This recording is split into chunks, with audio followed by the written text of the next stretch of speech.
Welcome, fellow traveller, to the Sleepless Voyager, where history becomes a gentle sea and time itself rocks like a ship in calm waters. Tonight we set sail into the Phoenician sailors' calm Mediterranean nights.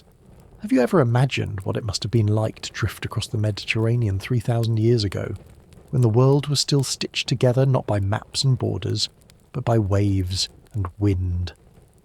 What did the nights feel like, when cedar ships creaked softly and the stars stretched above like an unbroken canopy of guiding lights? If these slow stories soothe you, you're welcome to like or subscribe. Leave a note of where and when you're listening. Each one a lantern on this quiet voyage. Now settle in, breathe deeply, and step aboard. If you drift into dreams before we land, that's perfectly fine. The ship will carry on for you. The night opens gently, as though the horizon itself has lowered its voice to a whisper. A Phoenician galley rests on the water, its cedar hull rocking in rhythm with the tide. Around you the Mediterranean breathes in long, steady sighs, its surface dark and silver at once, reflecting the moonlight that glimmers across the ripples. The ship is small compared to the enormity of the sea, yet within its wooden frame lies the heart of an ancient people who mastered these waters long before the Romans or the Greeks. You find yourself on deck, among sailors who move quietly in the half-light. A lantern swings from a rope beam, its glow forming a soft pool that gathers faces together like a hearth at sea. Their voices are low, almost musical, as they speak in a tongue that has travelled far, a language that will one day scatter letters across the world. For now, though, there is no alphabet carved on parchment, only murmured songs and the sigh of ropes in the breeze.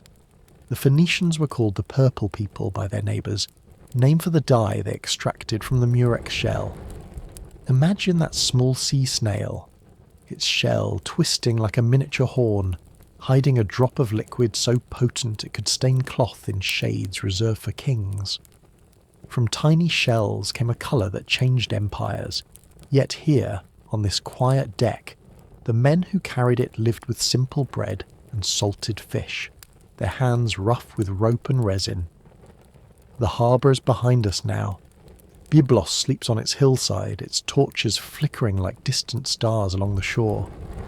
The smell of cedar lingers faintly, a gift of the forest that once crowned Lebanon's slopes. Those trees were the lifeblood of Phoenician shipwrights, tall, straight, rich with resin, and strong enough to face the shifting moods of the sea. The vessel beneath your feet was shaped from that forest's bones, sealed with pitch, tied together with ropes that creak like old songs. The sea is calm tonight.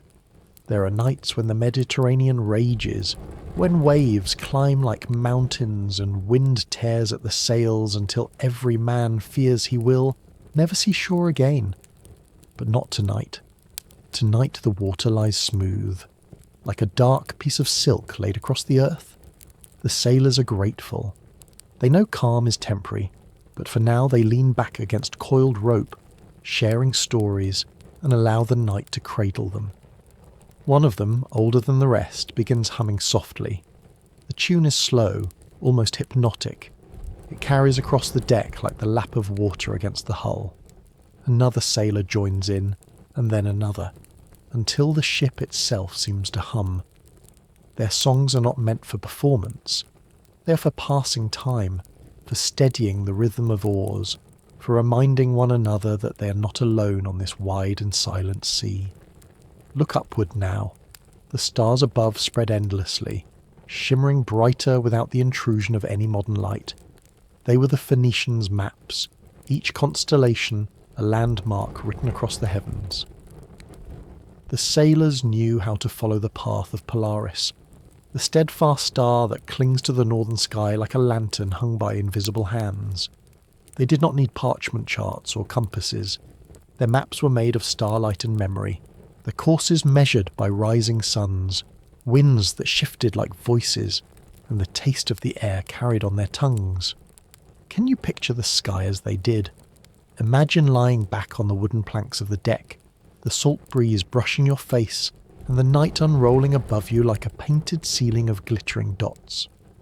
Each star would not only guide your way, but whisper of stories, gods, monsters, heroes, myths that filled the silence with something larger than fear. Perhaps as you breathe, you too can let the stars above become your own guides, steering your thoughts into calmer seas. The galley sways, gentle as a cradle.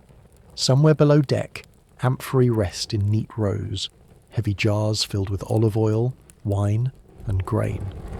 They do not speak, yet they too are part of the voyage, silent passengers carried from one coast to another. It is said that in their holds, the Phoenicians carried not just goods, but ideas, crafts, stories, letters of an alphabet that would one day wash ashore in distant lands like messages from the sea. But tonight, those amphorae are only shapes in the shadows, while the true cargo is silence. It is the kind of silence that settles between men who know the sea's moods too well to disturb them, a silence broken only by the groan of the wood, the soft brush of wind through sailcloth, and the endless, endless rhythm of water against hull. The captain leans against the railing, eyes fixed on the horizon where sea and sky meet as one. His face is calm, though his thoughts are many. A leader at sea must be both firm and quiet, a man who can keep his voice steady when storms scream. Tonight, though, he says nothing. He listens, as though even he must bow to the greater silence of the sea. And you, listener, are invited to share this silence. Imagine yourself among them, wrapped in the scent of salt and pitch. Warmed by the lantern's glow, your body rocked gently as though the ocean itself has decided to lull you into sleep. If your thoughts wander, let them drift with the waves. If they return, let them rest on the lantern's soft circle of light, or the distant shimmer of Byblos fading into the night. The voyage has begun, but it has no urgency. This ship moves at the pace of stars and tides, which is to say, at the pace of dreams. The night opens gently, as though the horizon itself has lowered its voice to a whisper. A Phoenician galley rests on the water, its cedar hull rocking in rhythm with the tide. Around you the Mediterranean breathes in long, steady sighs, its surface dark and silver at once, reflecting the moonlight that glimmers across the ripples. The ship is small compared to the enormity of the sea, yet within its wooden frame lies the heart of an ancient people who mastered these waters long before the Romans or the Greeks. You find yourself on deck, among sailors who move quietly in the half-light. A lantern swings from a rope beam, its glow forming a soft pool that gathers faces together like a hearth at sea. Their voices are low, almost musical, as they speak in a tongue that has travelled far, a language that will one day scatter letters across the world.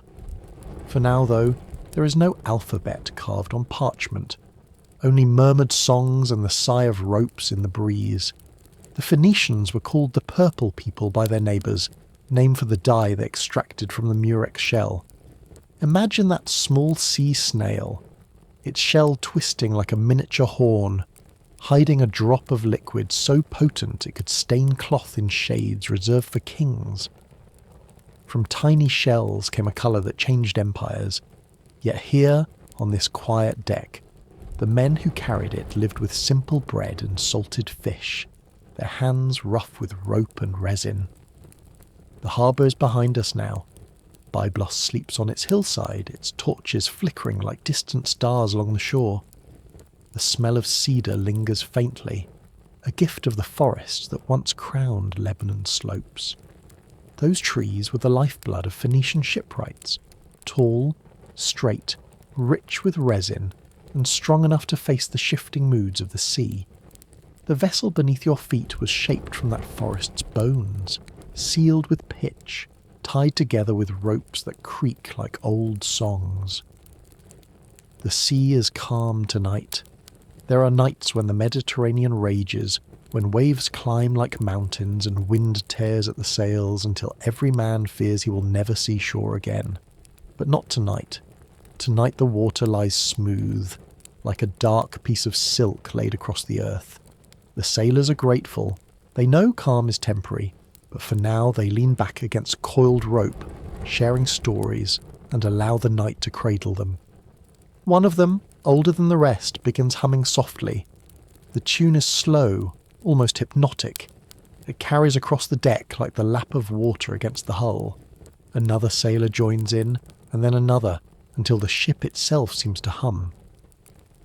Their songs are not meant for performance. They are for passing time, for steadying the rhythm of oars, for reminding one another that they are not alone on this wide and silent sea. Look upward now. The stars above spread endlessly, shimmering brighter without the intrusion of any modern light. They were the Phoenicians' maps, each constellation a landmark written across the heavens. The sailors knew how to follow the path of Polaris, the steadfast star that clings to the northern sky like a lantern hung by invisible hands. They did not need parchment charts or compasses. Their maps were made of starlight and memory, their courses measured by rising suns, winds that shifted like voices and the taste of the air carried on their tongues. Can you picture the sky as they did? Imagine lying back on the wooden planks of the deck, the salt breeze brushing your face, and the night unrolling above you like a painted ceiling of glittering dots. Each star would not only guide your way, but whisper of stories, gods, monsters, heroes, myths, that filled the silence with something larger than fear. Perhaps as you breathe, you too can let the stars above become your own guides, steering your thoughts into calmer seas. The galley sways, gentle as a cradle. Somewhere below deck, amphorae rest in neat rows, heavy jars filled with olive oil, wine, and grain. They do not speak, yet they too are part of the voyage, silent passengers carried from one coast to another. It is said that in their holds the Phoenicians carried not just goods, but ideas, crafts, stories, letters of an alphabet that would one day wash ashore in distant lands like messages from the sea. But tonight, those amphorae are only shapes in the shadows, while the true cargo is silence. It is the kind of silence that settles between men who know the sea's moods too well to disturb them. A silence broken only by the groan of the wood, the soft brush of wind through sailcloth, and the endless, endless rhythm of water against hull. The captain leans against the railing, eyes fixed on the horizon where sea and sky meet as one. His face is calm, though his thoughts are many. A leader at sea must be both firm and quiet, a man who can keep his voice steady when storms scream. Tonight, though, he says nothing. He listens, as though even he must bow to the greater silence of the sea. And you, listener, are invited to share this silence. Imagine yourself among them, wrapped in the scent of salt and pitch. Warmed by the lantern's glow, your body rocked gently as though the ocean itself has decided to lull you into sleep. If your thoughts wander, let them drift with the waves. If they return, let them rest on the lantern's soft circle of light, or the distant shimmer of Byblos fading into the night. The voyage has begun, but it has no urgency. This ship moves at the pace of stars and tides, which is to say, at the pace of dreams. The sea has a way of echoing the life of the land beside it. Byblos, one of the oldest harbours of the Mediterranean, rests in a drowsy hush as night settles in. The last voices of the market have faded. The stalls where cedarwood and ivory were traded now quiet, their awnings tied down against the breeze. Only a few faint torches burn along the docks, their reflections trembling in the water, as though the harbour itself were holding candles to ward off the darkness. You walk the narrow stone lanes of the town, each one softened by the glow of oil lamps. The houses lean close together, their walls made of sandstone blocks weathered by centuries of sea spray. From some doorways comes the faint scent of baked bread cooling after the day's trade. From others, the sharper tang of salted fish prepared for the next morning's meals. Even in silence, Byblos speaks in layers: wood, stone, spice, and the constant breath of the sea. Byblos is no ordinary port. For generations, it has been a place where stories and goods change hands with equal weight. From Egypt came papyrus rolls, thin reeds pressed into sheets that carried the thoughts of scribes. From Cyprus came copper, gleaming like captured sunlight, ready to be hammered into tools or ornaments. And from the mountains above the town came cedar logs, tall and straight, floated downriver in bundles and stacked like sleeping giants along the quay. They rest there now in the dim light, their resin scent strong enough that you can almost taste it in the back of your throat. These logs are tomorrow's ships, tomorrow's masts, tomorrow's cargo holds, waiting for craftsmen to carve them into vessels that will one day whisper across the waves. The sailors gather on the pier, their sandals thudding lightly against the planks. They do not rush. There is no urgency here, only the patient rhythm of men who live by tides, who know that the sea moves at its own pace and cannot be hurried. Some sit cross-legged, checking knots of rope coiled at their sides. Others lean against amphora, their arms folded, murmuring about tomorrow's departure. Amphora are everywhere. Tall, narrow-bellied jars with handles like curved wings. They carry oil, wine, grain, and even perfumes, sealed with clay stoppers. Their shapes are so familiar to the sailors that each one might as well be another member of the crew. One amphora has tipped slightly in the sand, and a young sailor hurries to right it. He brushes his hands on his tunic, then glances toward the sea as if embarrassed to be caught clumsy. An older sailor chuckles, his voice like gravel smoothed by years of salt air. "Careful, boy," he says. "Spill the oil now, and the gods will think you meant it as an offering." The younger man grins sheepishly, and the others laugh, but gently. Humour, here, is a kind of glue that keeps men close during long nights. The captain stands apart for a while, speaking quietly to a priest in a simple robe. Between them rests a small bronze bowl, glowing faintly in the torchlight. Inside, incense curls upward in thin silver lines, carrying prayers to Melkart, protector of sailors, and to Astarte, whose domain reaches from the hills to the sea. The fragrance of the burning resin is sweet and smoky, mingling with the salt wind. The sailors do not watch directly, but you can sense their respect. For every voyage begins not with ropes and sails, but with words offered to the unseen. The harbour itself seems to exhale as the last sounds of the town fade. A dog pads across the stones, nose low to the ground, searching for scraps left from the market. Above, the stars are emerging one by one, lanterns hung on invisible rafters. In the distance you can still hear faintly the rhythm of waves striking the breakwater, steady as a heartbeat. The air is cooler now, the heat of the day replaced by a softness that brushes against your skin like linen sheets. It is easy to imagine the centuries layered beneath your feet. Others have walked these same stones, traders from Crete with jars of honey, Egyptians with beads of blue faience, nomads with wool and leather. Their voices have long faded, but the harbour remembers them in the grooves worn into the dock, in the scars on the stones where anchors once scraped. The sailors of tonight are only the latest caretakers of this rhythm, stepping into a story already thousands of years old. One of them begins to hum, just as men did earlier on deck, and his companions join with low voices. The sound is not meant to be beautiful, but it carries the weight of belonging. It rolls across the quay and blends with the hush of the waves. Perhaps you can imagine yourself sitting among them, your back against a cedar log, your legs stretched out toward the water. The night air cools your face, the scent of smoke and resin drifts past, and the song becomes a lullaby not only for sailors but for you. Farther inland, the town begins to douse its lamps. Windows shutter, doors close, voices drift into silence. Only the port remains alive, lit by a handful of flames and the patience of men who wait for the tide. One sailor traces the stars with his finger, pointing out constellations. He says quietly, almost to himself, that those same stars will be their compass when the shore vanishes. He points to one especially steady star, Polaris, and names it the anchor of the sky. His words are simple, but they carry reverence.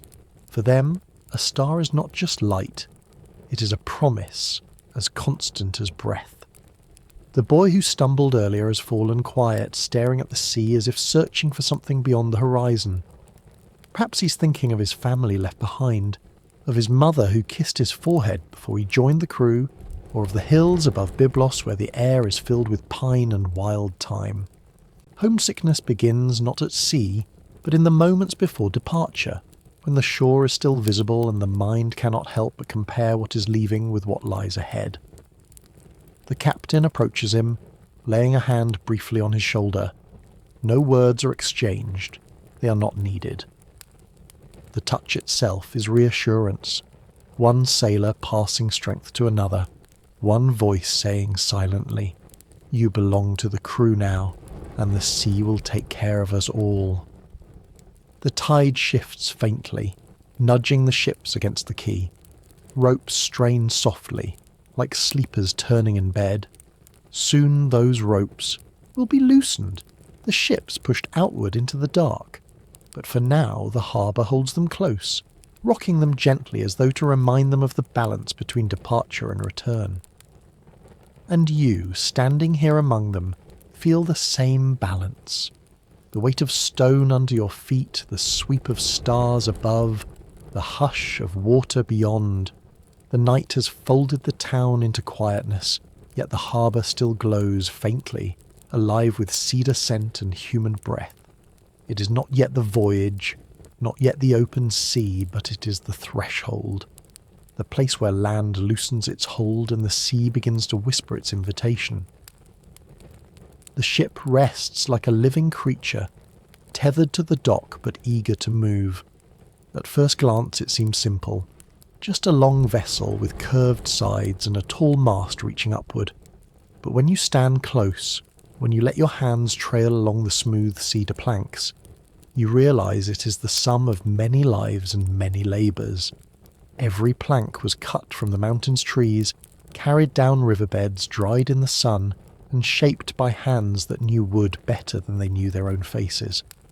The hull gleams faintly, rubbed with oils and sealed with pitch, its scent rising sharp and earthy, mingling with the salt wind. Imagine the hull as a cradle. Its sides curve inward not with softness, but with a strength that rocks with the waves rather than breaking against them.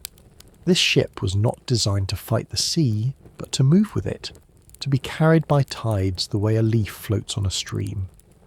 Its builders understood that the Mediterranean was both generous and moody, capable of calm nights like this one and sudden storms that could tear a vessel apart. The cedar was chosen for resilience. Strong, straight, filled with resin that resisted rot, it was the guardian material of these sailors, their link between forest and ocean. The ropes that bind the ship's bones together are as essential as the planks themselves. Coiled thick and dark, they're twisted from flax and palm fibre, and they creak when pulled taut, like harps stretched for music. In fact, the whole ship seems an instrument, ready to play its part in the symphony of the sea. The mast will sing when wind threads through its rigging.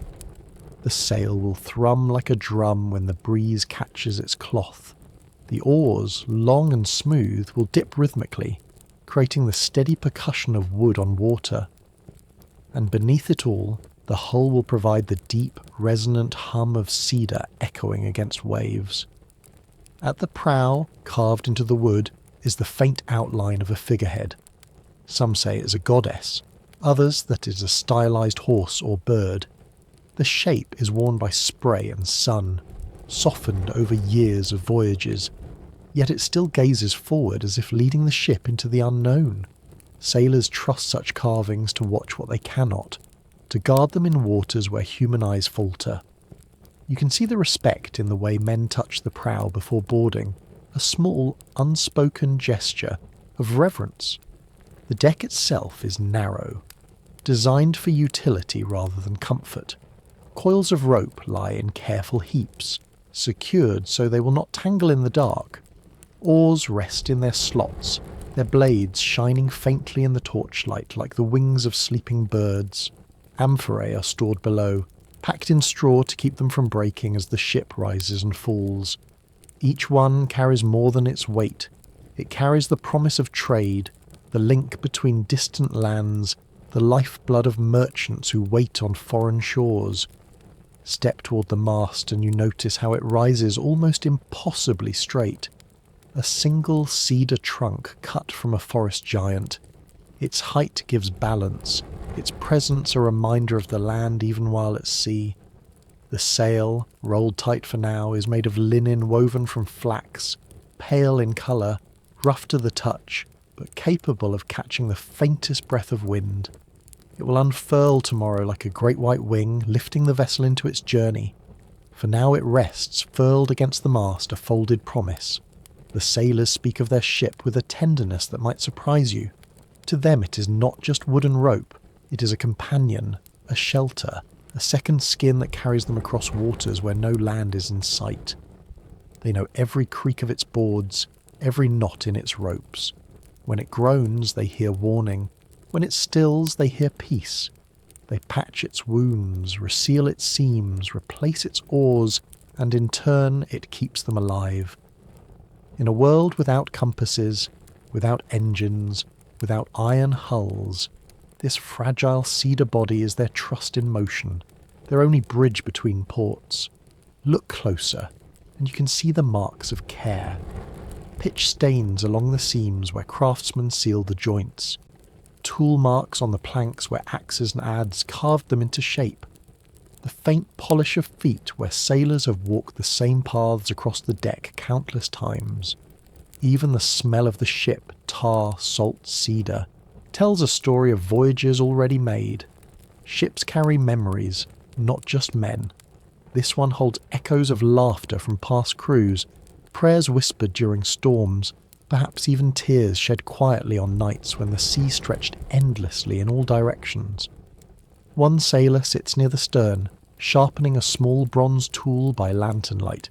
He works slowly, not because the tool must be sharp, but because the ritual of tending to equipment soothes him. The rasp of stone on metal becomes a soft rhythm, almost lost in the greater silence of the harbour. Another sailor oils a length of rope, his fingers moving carefully as though stroking an old friend. These small acts are their way of acknowledging the ship's presence, of reminding themselves that care given now will mean safety later, and then, as if to prove it is alive, the ship shifts. A wave rolls gently into the harbour, rocking the hull. The ropes strain and sigh. The mast tilts slightly, then returns upright, as though the vessel had taken a deep breath. Everyone feels it. Even you, standing quietly on deck, sense the pulse of this cedar body, this crafted creature that will soon carry men into waters beyond the reach of their voices. The sea has no memory, but ships do. They carry forward what the sea forgets. This ship will soon remember you as well. A traveller who stood in silence and felt its heartbeat in the night. And when you close your eyes, when you let the hush of cedar and salt carry you deeper into rest, you will be sharing in the oldest truth these sailors know, that a ship is never just wooden rope. It is a companion waiting patiently, humming softly to itself, eager to follow the stars into dawn. The ship is ready, but a ship without people is only a hollow shell, a body without a voice. As night deepens, the crew gathers slowly on deck, each man finding his place as naturally as waves find the shore. They do not arrive all at once. They come in small clusters, their sandals scuffing softly against the planks, their shadows lengthening beneath the sway of lantern light. Some bring small bundles of belongings, worn cloaks, carved wooden charms, pouches of dried figs tucked away for the long journey. Others carry nothing but themselves, for everything they own is already bound into the ropes and oars around them. There is the captain, of course, a figure who does not need to raise his voice to be noticed. He stands with hands clasped behind his back, his gaze turned outward toward the dark horizon. His face is weathered, his beard salted with grey, his eyes sharpened by decades of voyages. He is not tall, not imposing, but he carries the kind of presence that anchors others. In his stillness there is strength, as though he himself were another mast rising from the deck. The crew glances at him often, not seeking orders but reassurance, a silent reminder that their trust is not misplaced. Beside the mast sits the navigator, older still, his hair faded to white, his skin lined by sun and salt. He carries no compass, no parchment maps, only a mind filled with stars and coastlines committed to memory. His fingers twitch occasionally as though sketching unseen constellations in the air, and his lips move with quiet mutterings, half prayer, half calculation. Some younger sailors say he can taste the wind and tell its direction with greater accuracy than any instrument. Whether true or not, none doubt him, for the sea itself seems to bend gently around his presence, as though acknowledging an old friend. Among the younger men is an oarsman whose arms ripple with strength, earned from years of pushing wood against water. His laughter is the loudest of the group, and he uses it often, teasing his companions with stories too exaggerated to be believed. He claims to have once wrestled a fish the size of a horse, though the others roll their eyes and remind him that he once nearly fell overboard reaching for a stray sandal. They laugh, but it is not cruel laughter. It is the kind that binds, them, the kind that softens the long hours of rowing when the horizon seems unchanging. The apprentice sailor, still almost a boy, keeps mostly to himself. He listens to the others, absorbing their words as though each joke and story were a rope knot to be studied and tied. His tunic is slightly too big, his sandals new enough to squeak faintly when he moves, and yet his eyes shine with eagerness. When he touches the ropes, he does so with reverence, as though the fibres were threads connecting him to something greater. The older sailors tease him gently, asking if he has learned to tie a knot that doesn't untangle itself the moment they look away. He blushes but smiles, knowing that their laughter is more welcome than silence. As they settle in, the ship begins to feel alive in a new way. The cedar and rope are no longer just materials, they are extensions of the men who will guide them. Each sailor leans into his own tasks, checking an oar's balance, adjusting the angle of a lantern, rolling and unrolling spare sails. None of these actions are urgent. They are rituals, repeated countless times before, more about reassurance than necessity.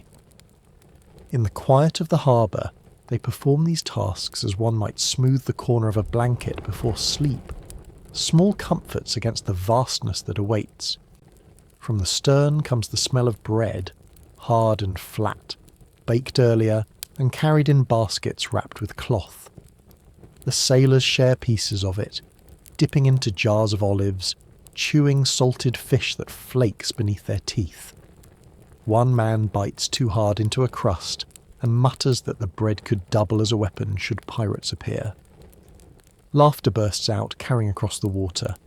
The apprentice tries to laugh as well, though his jaw works earnestly at the bread, and the others notice, clapping his back until he coughs and grins. Dry humour, like salt, preserves their spirit through nights when meals are plain and hours long. After the bread, amphorae are opened carefully.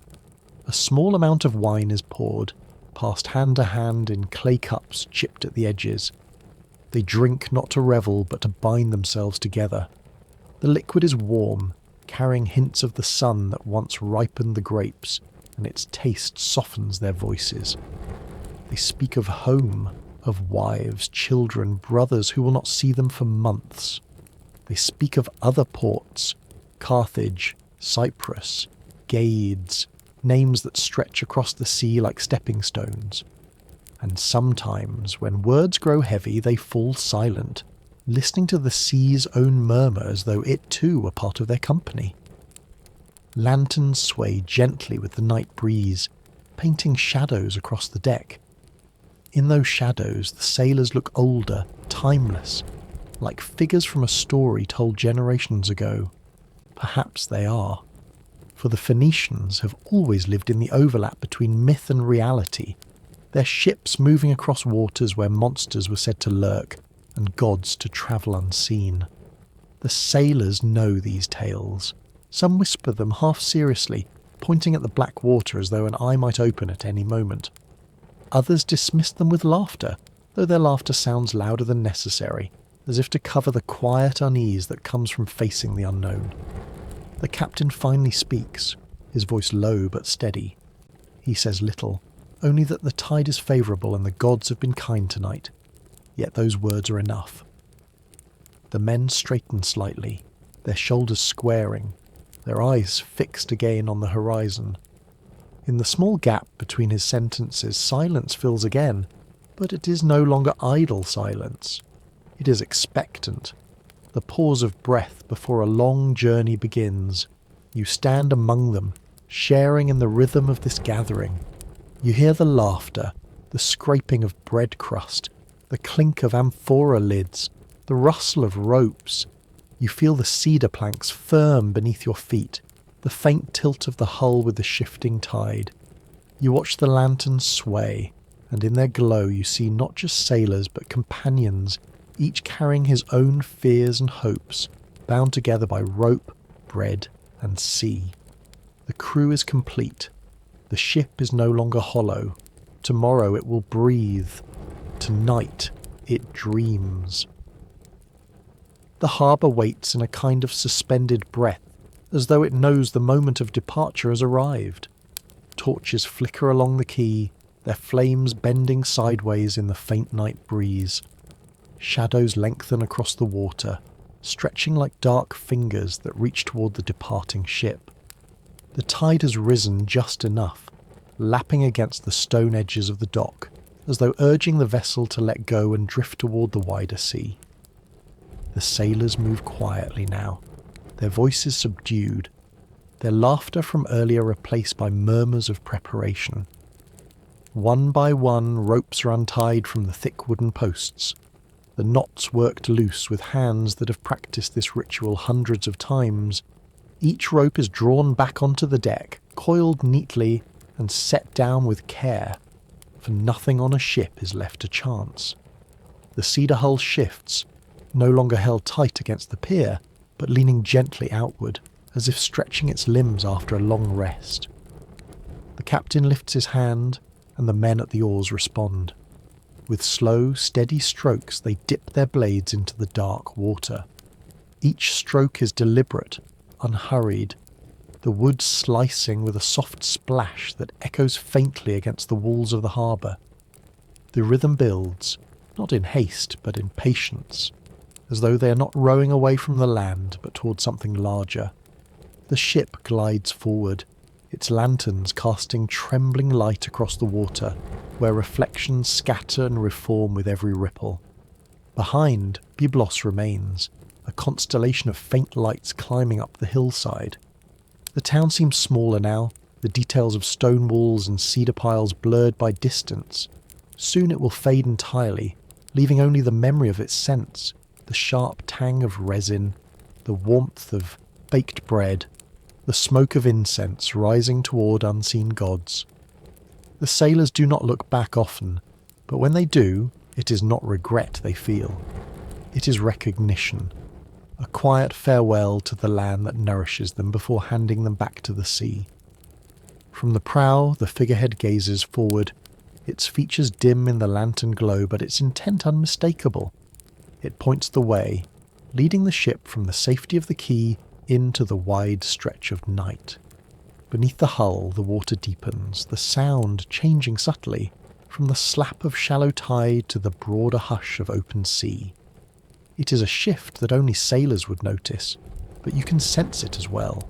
The change in tone, the expansion of silence, the first hint of a horizon unbroken by walls or stones. The navigator raises his eyes to the sky, tracing familiar points of light. Polaris gleams above, steady and sure, and he nods faintly, as though acknowledging an old companion. The stars will be their map now, the sea their road.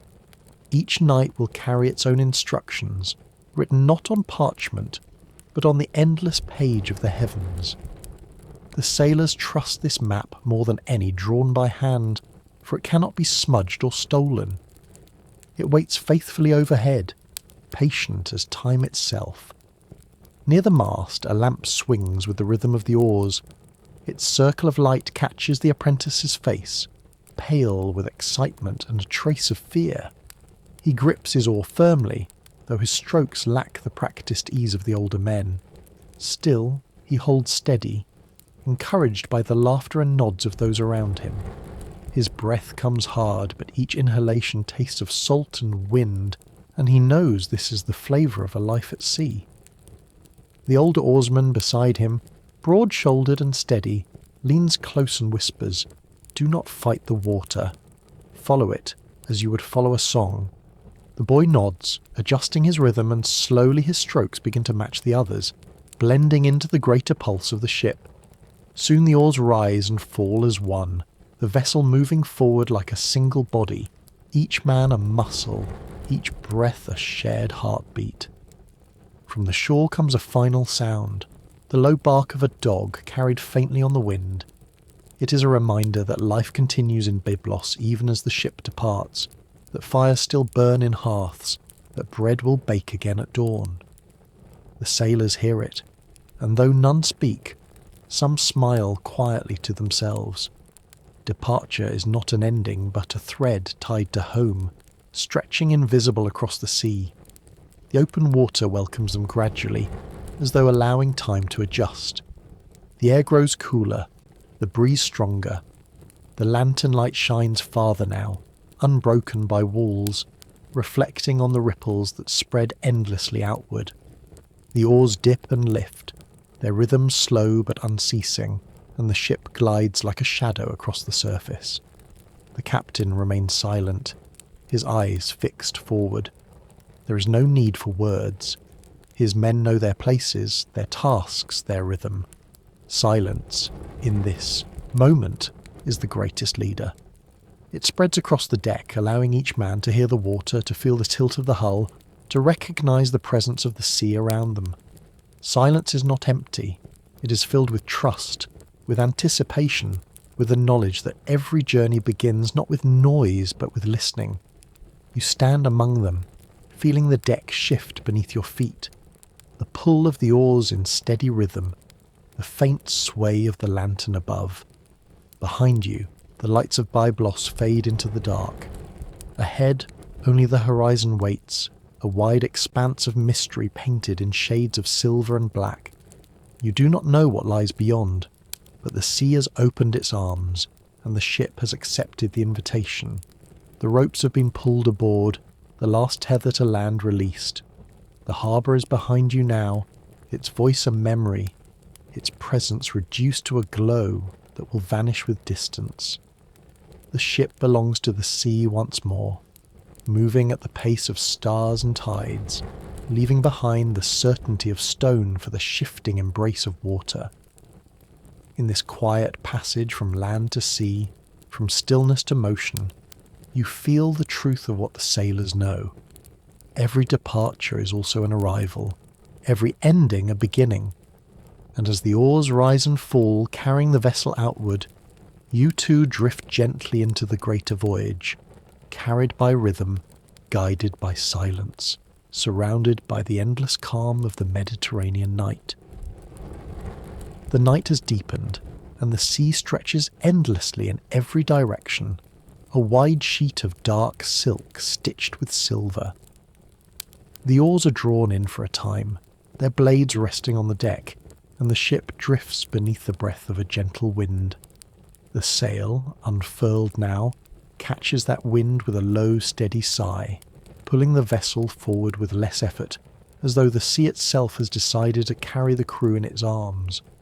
Above, the stars emerge in their full brightness, free from the smoke of hearths or the glow of lamps, filling the sky until there seems no corner untouched by their light. For the Phoenicians, this canopy was not merely decoration. It was a map, vast and eternal, a guide drawn by invisible hands long before any man carved lines into wax or clay. The navigator lifts his gaze to it, his face illuminated by the faint glow of a swinging lantern, though his eyes hardly need it. He has studied these constellations for a lifetime, learned their habits as others learn the temperaments of neighbours. His lips move as he names them softly, words shaped in a language that tastes of salt and wind, a language older than parchment. He points first to the north, where one star shines with unwavering steadiness. Polaris, the fixed star, the anchor of the heavens. To the Phoenicians it was a lantern hung by the gods, its light steady enough to guide ships across seas where no shoreline could be seen. It didn't wander like the others, but held its post, a faithful guardian marking the way home. The apprentice leans, closer to see it, his breath catching at the thought that such a tiny point of light could decide whether they reached land or vanished into the vastness. The older sailors smile faintly at his awe, remembering their own first nights when the heavens seemed too immense to ever understand. The navigator gestures again, tracing arcs through the air. There are constellations here that tell stories. Stories of hunters and lions, of scorpions and birds, of gods who threw their images into the sky so that men would remember. Each cluster is more than a pattern of stars. It is a tale, a memory, a reminder that the world is wider than any horizon. The sailors do not need parchment to remember them. They carry the shapes in their minds, handed down through years of watching, each voyage another lesson in the great classroom of the night. Imagine lying back on the cedar planks, the faint warmth of the wood beneath you, the salt air cooling your face. Above, the sky spreads wider than any roof, its blackness pierced by countless lights. The Milky Way arches across like spilled flour on a dark table, a dusting of brilliance too fine to count. You let your eyes follow it until they blur, until the stars seem to pulse and drift like the ship itself. The sea below mirrors them faintly, each ripple catching a fragment of starlight, so that it seems you're floating not on water, but in the middle of the sky, suspended between two heavens, one above and one reflected beneath.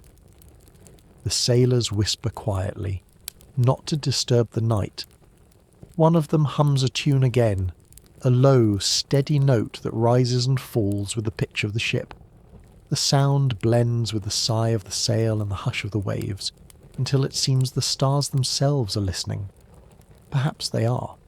Perhaps those ancient lights, older than every ship and every shore, lean closer to hear the voices of men who cross their stage. There is a comfort in these stars, yet also a reminder of smallness. The sailors know this. They do not mistake their craft for dominance over the sea or the sky. They know they are fragile, that cedar and rope can break, that storms can rise without warning. But when they look upward, when they see Polaris holding steady, when they trace constellations that return each season, they find reassurance. The stars tell them that the world has order, that there is rhythm beyond the chaos of wind and wave, that some things do not change no matter how wide the sea stretches. The apprentice asks a quiet question. How do they know the stars will not move, will not abandon them? The navigator chuckles softly, not in mockery but in affection. He answers that the stars have been there since his father's time, and his father's father before him, and that if they were to move, it would be no worse than the sea itself lifting into the sky. The boy nods, half comforted, half overwhelmed by the thought of such permanence. His eyes return to Polaris, drinking in its steadiness, anchoring, himself to it as surely as the ship is anchored by its ropes. From your place on the deck, you too are invited to follow that star. Fix your gaze upon it, let it become your centre. As the ship glides forward, let your thoughts drift like waves, always returning to that steady light. Just as sailors once trusted their lives to its glow, you can trust your rest to it now, a reminder that no matter how far you drift, there will always be a point to return to. a lantern burning in the distance. The sea whispers beneath the hull, carrying the ship steadily onward. The stars remain above, silent companions, eternal travellers who have watched countless ships rise and fall across centuries. The Phoenicians did not travel alone. They carried with them the gaze of the heavens, a constant audience to their quiet journeys. And as you close your eyes, as you let the rhythm of the waves merge with the rhythm of your own breath, you too carry that gaze. The stars watch gently, patiently, and in their light, the voyage continues, not only across the Mediterranean, but across the dreamscape that awaits you. The sea has a rhythm that lulls the body into hunger as much as into rest. By dawn, after the steady rowing and the quiet watching of stars, the sailors reach for their baskets and jars.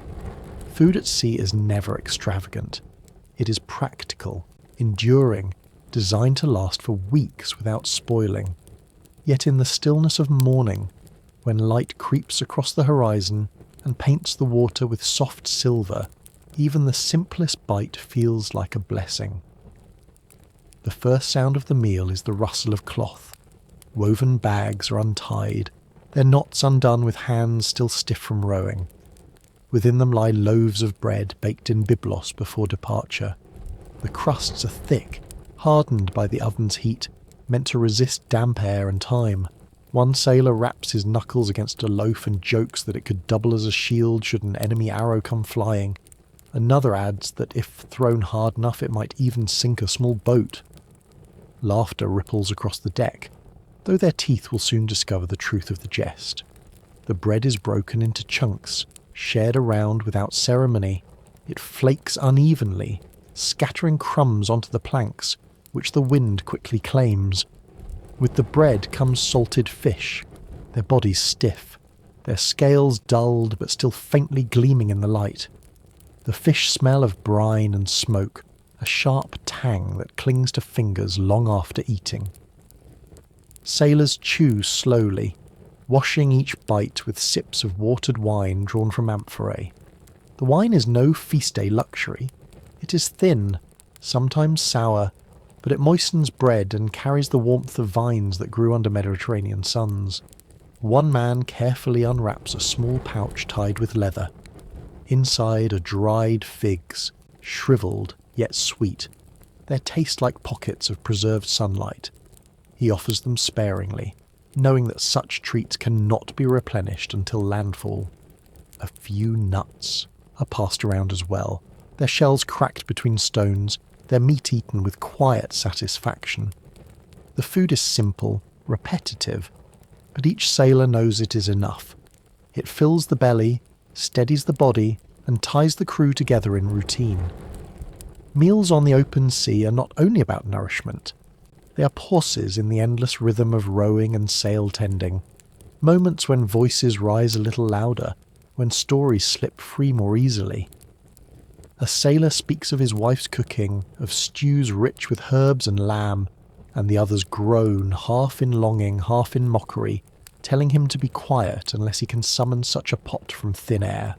Another man remembers a festival in Tyre where bread was soft and wine full-bodied, and he claims he will never taste its equal again. The navigator smiles faintly at their boasting, reminding them that sailors' memories of food are always more generous than the truth.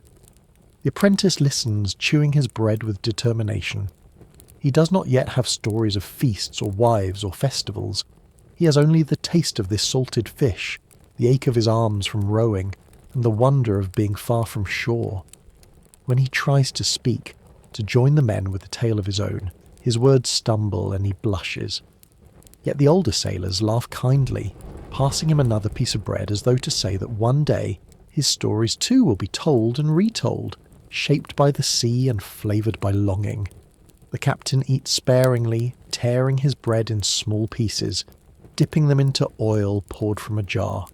He says little, but his silence does not weigh heavily. It is a silence of presence, of a man who has eaten this same meal 1,000 times, in 100 harbours, beneath countless skies. His gaze shifts between the crew, watching not what they eat, but how they eat, who shares readily, who hoards, who finishes quickly, who lingers. In such small details he reads the health of his crew as surely as the navigator reads the stars. When the bread grows too dry, the sailors soak it in the water of the amphorae. When the fish feels too sharp on the tongue, they follow it with wine. When the jokes about hardness of loaves grow too loud, someone breaks the rhythm by humming again, a low tune that drifts over the deck like smoke. Soon others join, until the meal becomes not just chewing and swallowing, but a chorus of voices softening the edges of hunger. The sea listens. Waves brush the hull with gentle slaps, in time with the rhythm of their song.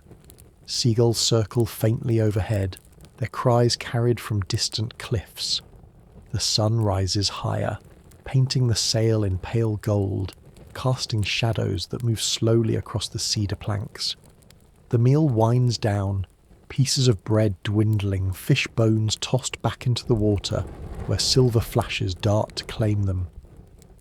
The amphorae are sealed once more, the jar set carefully against the deck so they will not roll. The crew wipes their hands on cloth, their lips on sleeves, and settles again into their work.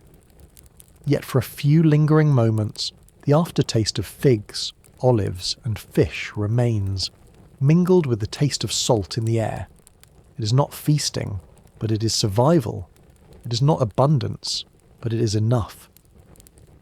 And in the laughter that follows, in the teasing about bread as weapon, in the gentle sharing of figs too precious to be common, there lies a feast of another kind. The feast of company, of voices carried together on the same sea. You can almost imagine yourself taking a piece of that bread, feeling the rough crust break beneath your fingers, tasting the salt on your lips. You can hear the jokes, the laughter, the songs.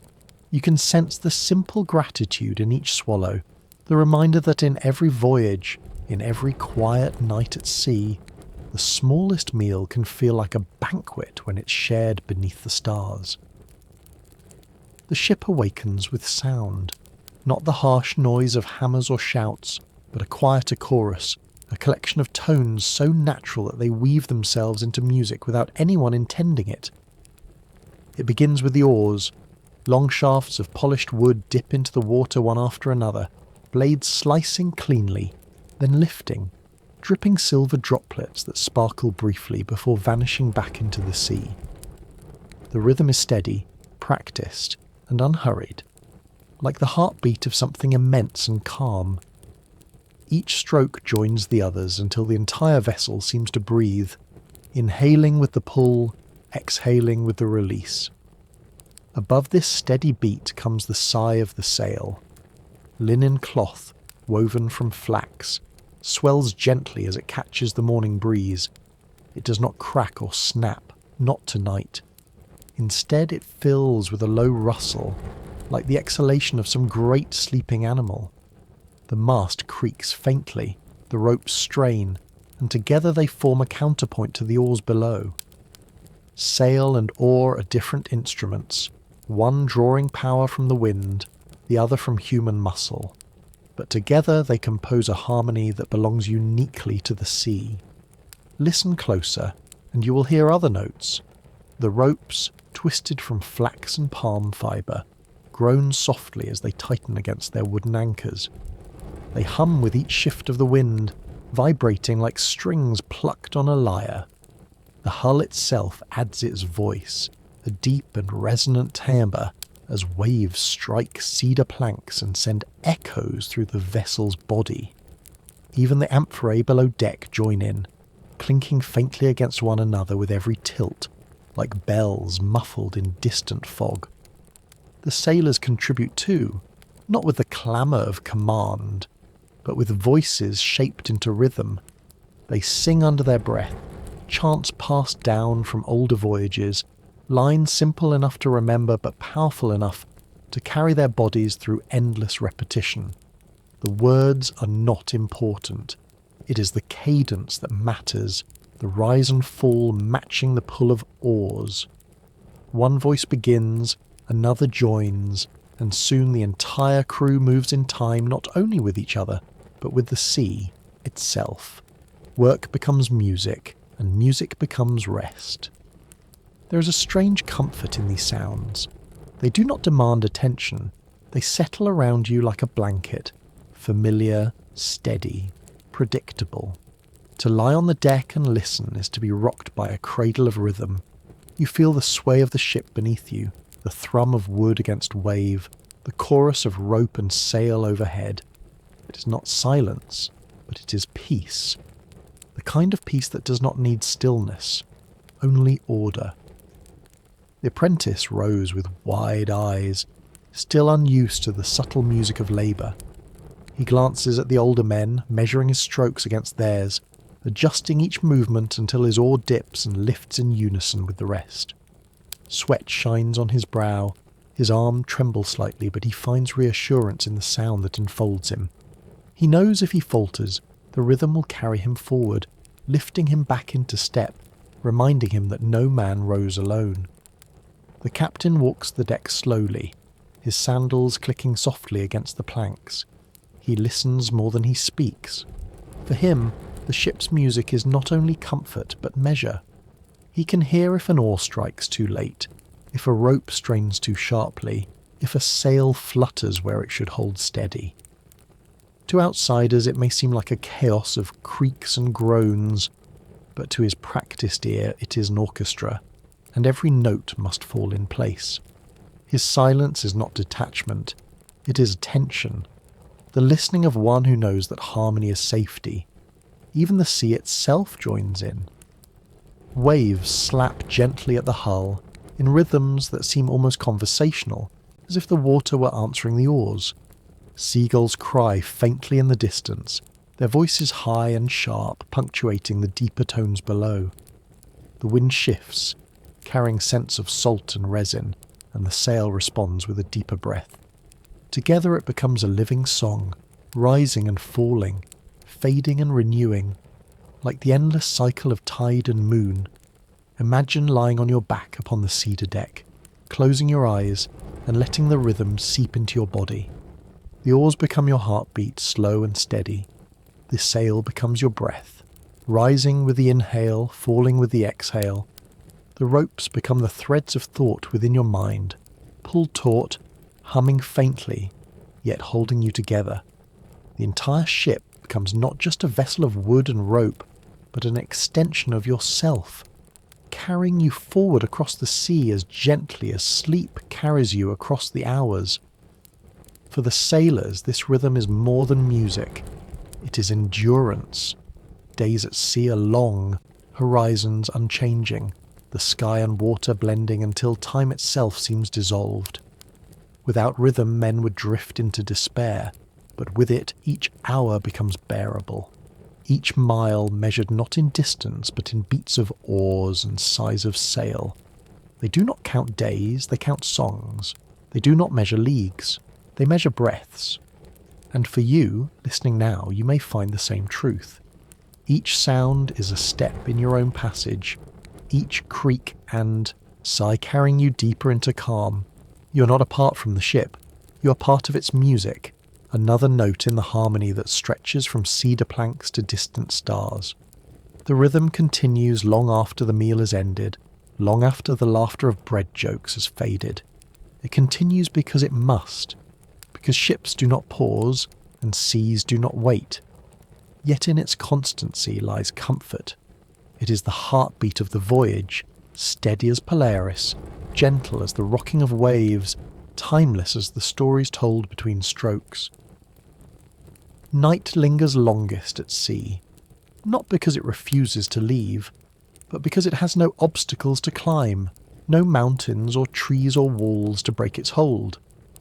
Darkness stretches evenly in every direction, a vast and level dome, until the first hints of morning gather at the edge of the world. The sailors have rowed for hours under stars, their rhythm steady, their breaths misting faintly in the cool air. Now, as the oars rest for a moment and the sail shivers with the faintest change of wind, every man turns his gaze eastward, waiting for the horizon to stir. The first light is not a line, but a suggestion. A pale blush spread thin across the seam where sea meets sky. It is so delicate that one could miss it if one blinked too long. Yet the navigator sees it immediately, nodding faintly, his lips curving in recognition of an old companion.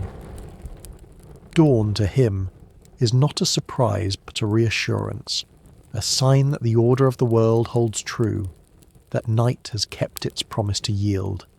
The water responds first. Ripples that had been dark and opaque begin to shimmer faintly, catching threads of colour too subtle to name. The black surface becomes a mirror of soft greys and pale silvers, as though the sea itself were waking, its face washed gently by light. The sail, once a dark shadow looming overhead, takes on a faint glow, linen fibres catching the new day as if they were eager to drink it in. Ropes, too, reveal their texture, twisted strands rough with labour, yet gleaming now with dew. A sailor clears his throat, not in speech, but in reverence. Others fall silent, leaning on their oars, blinking against the faint shift in colour. They have seen this countless times, yet each dawn feels singular, as though the sea has invented light anew. The apprentice grips the railing, his eyes wide, his breath held, as though he fears exhaling might scatter the fragile glow. To him, dawn is a revelation. To the older men, it is a reminder, a promise renewed again and again, one that sustains them as much as food or drink. Then, slowly, the blush deepens. Hints of rose spread across the sky, mingling with streaks of lavender and pale gold. Clouds that were invisible in darkness reveal themselves as soft brushstrokes, their edges catching fire as the sun climbs nearer. The horizon drinks colour the way dry earth drinks rain, thirstily, hungrily, until it glows with richness. The sailors' faces, weathered and lined, reflect these hues, their skin momentarily painted with dawn's palette. The apprentice's eyes glitter as though they too have caught a spark.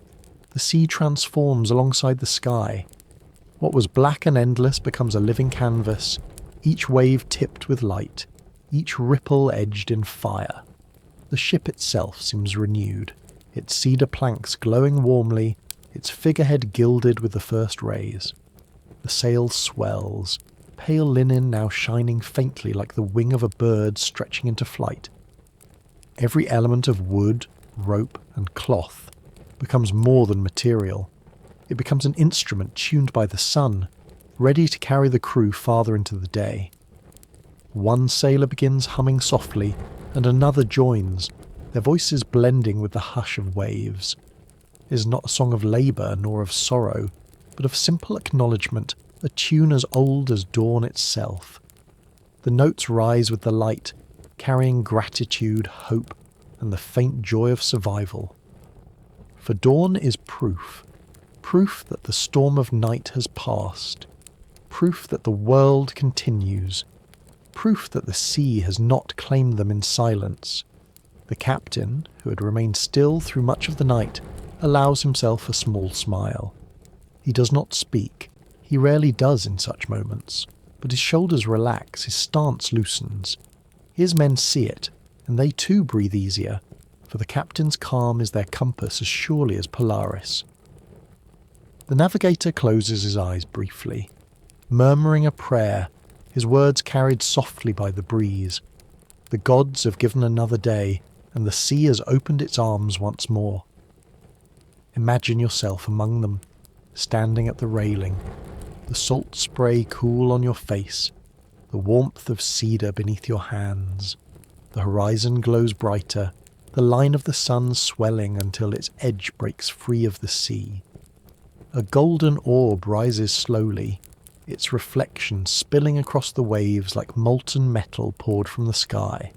The path of light stretches directly toward you, as though inviting you to walk upon it, step by step into the heart of the day.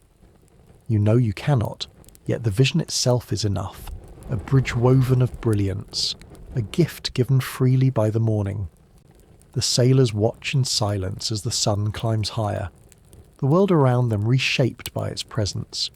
Shadows shorten, colours intensify, warmth spreads across skin and deck.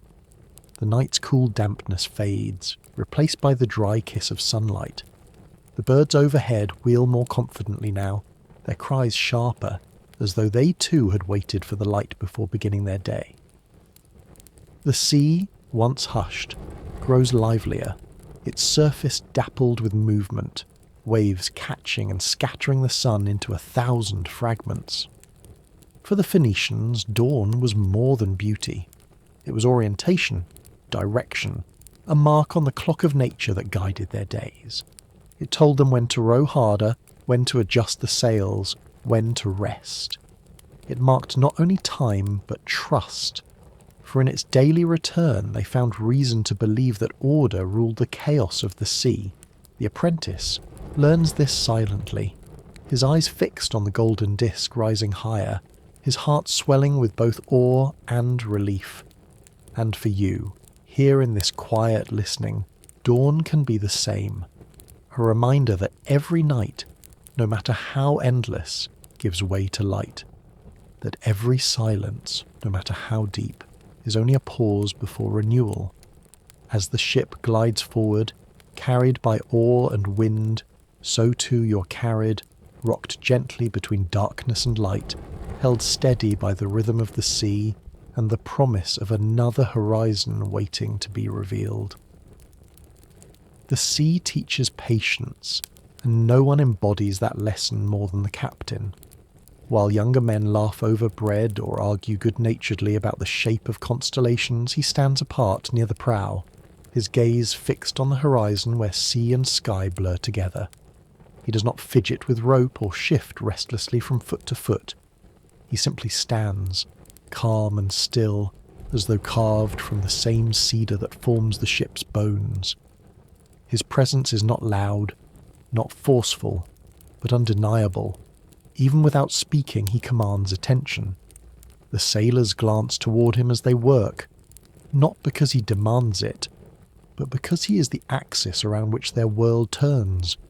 He's like a lighthouse, though no such towers yet rise along these shores, a beacon of steadiness in a sea that is always shifting, always ready to test the limits of wood and will. The captain has sailed these waters for decades. His beard carries threads of grey.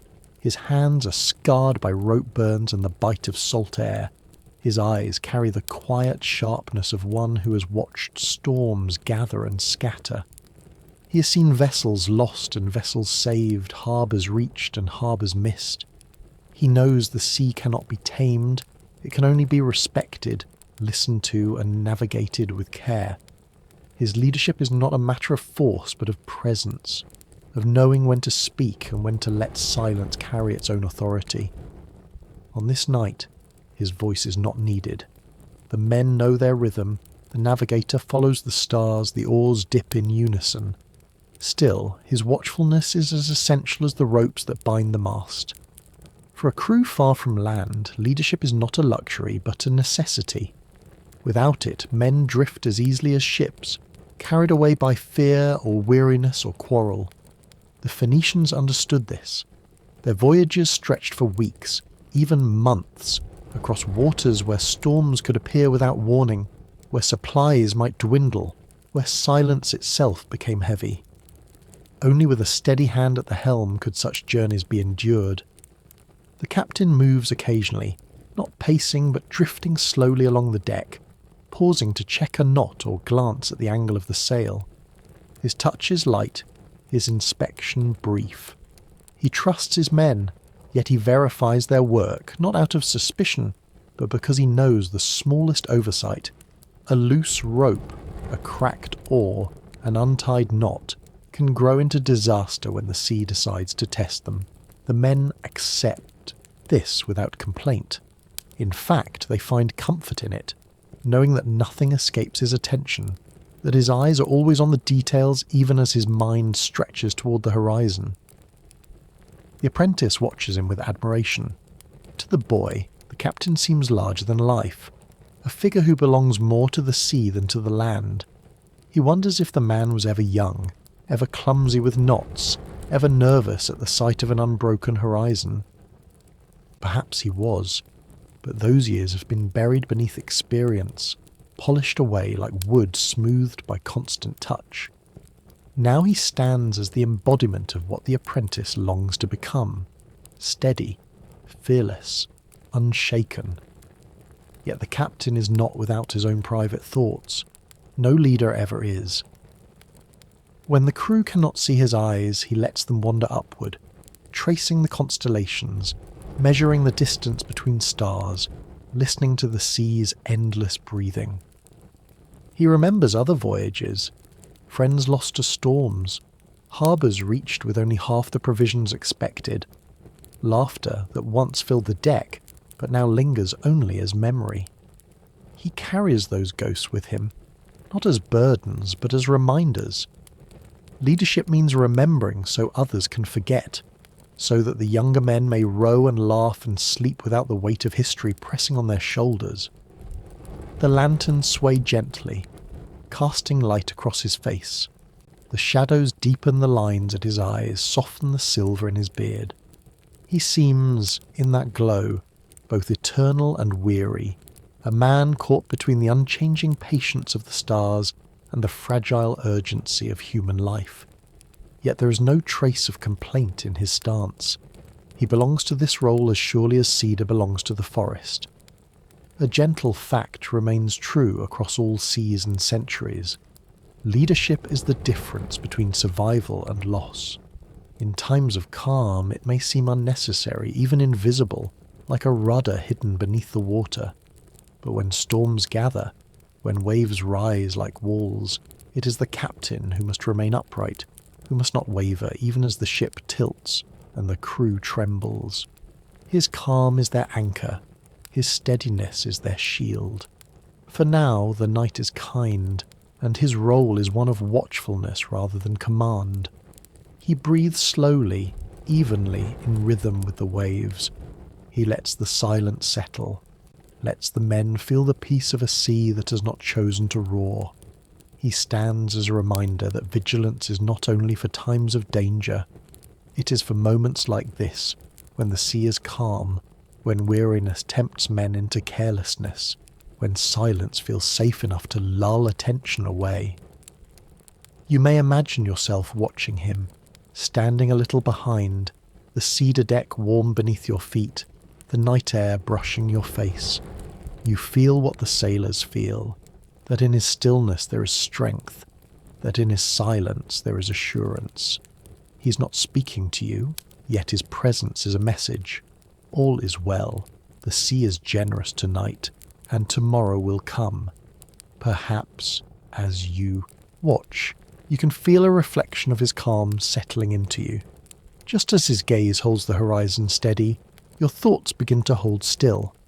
Just as his breath remains even, yours finds its rhythm. You're carried by the same silence, guided by the same patience. The sea does not rush, and neither must you. The captain's quiet watch continues.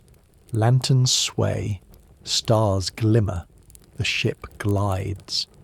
And in that constancy, in that balance of vigilance and peace, you find yourself rocking not only across water but into rest, as though his steadiness has extended itself into your own breath, your own body, your own dreams.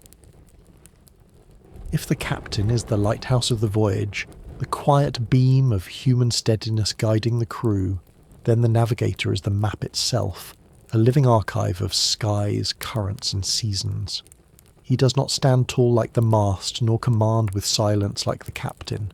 He sits instead, often cross-legged near the stern or leaning against a coil of rope, his white hair glowing faintly in the lantern light, his eyes tilted upward as though his gaze has long since left the earth.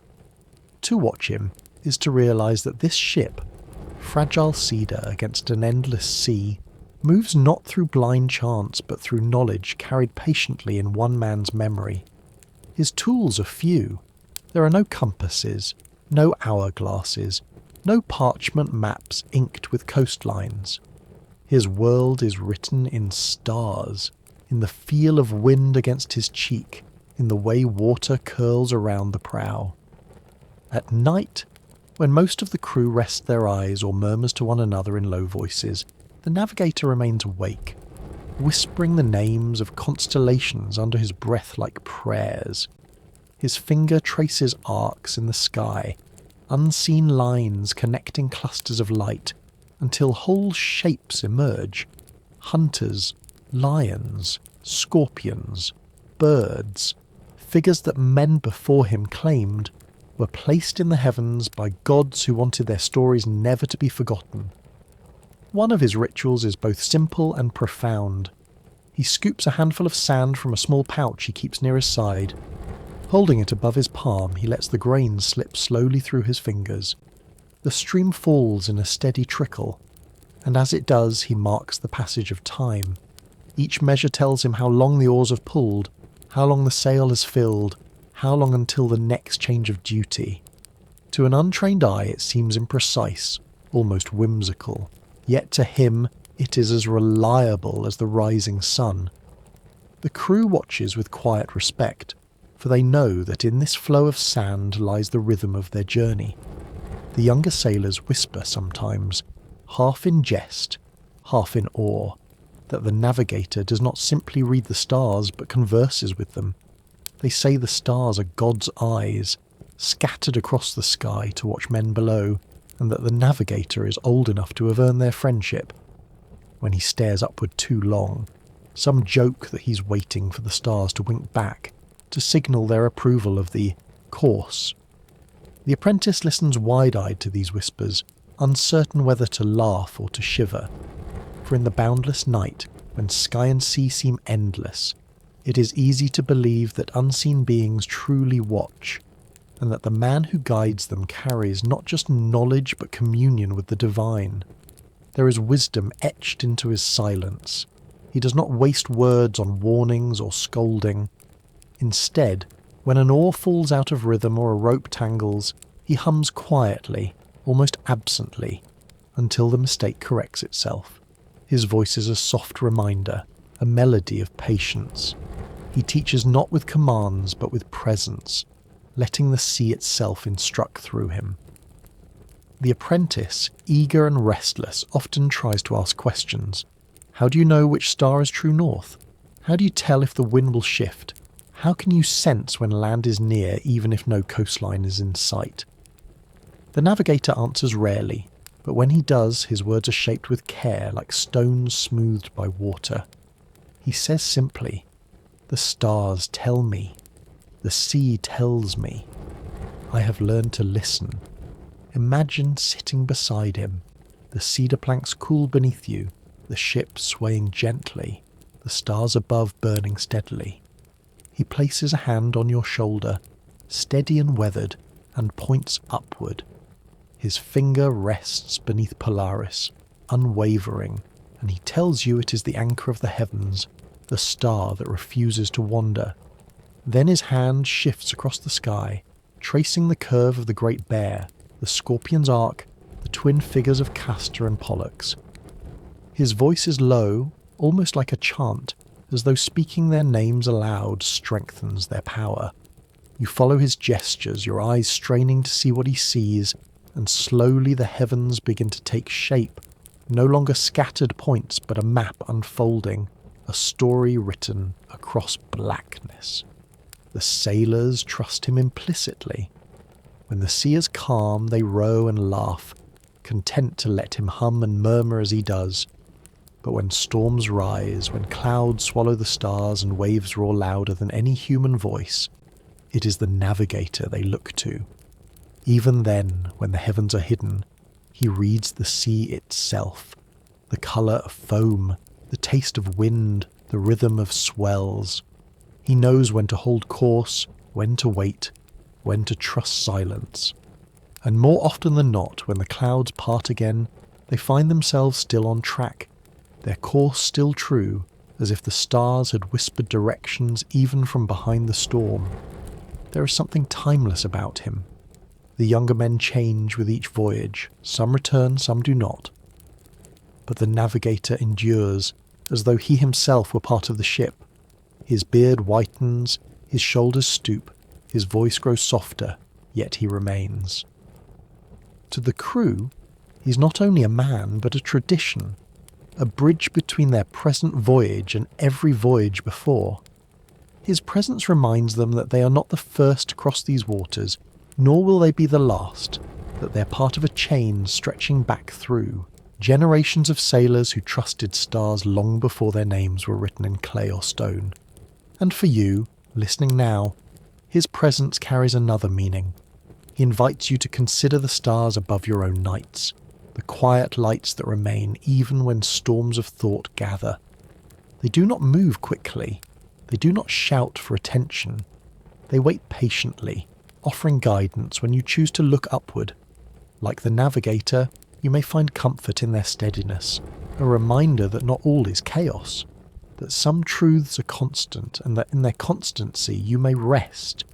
The old navigator lets another handful of sand slip through his fingers.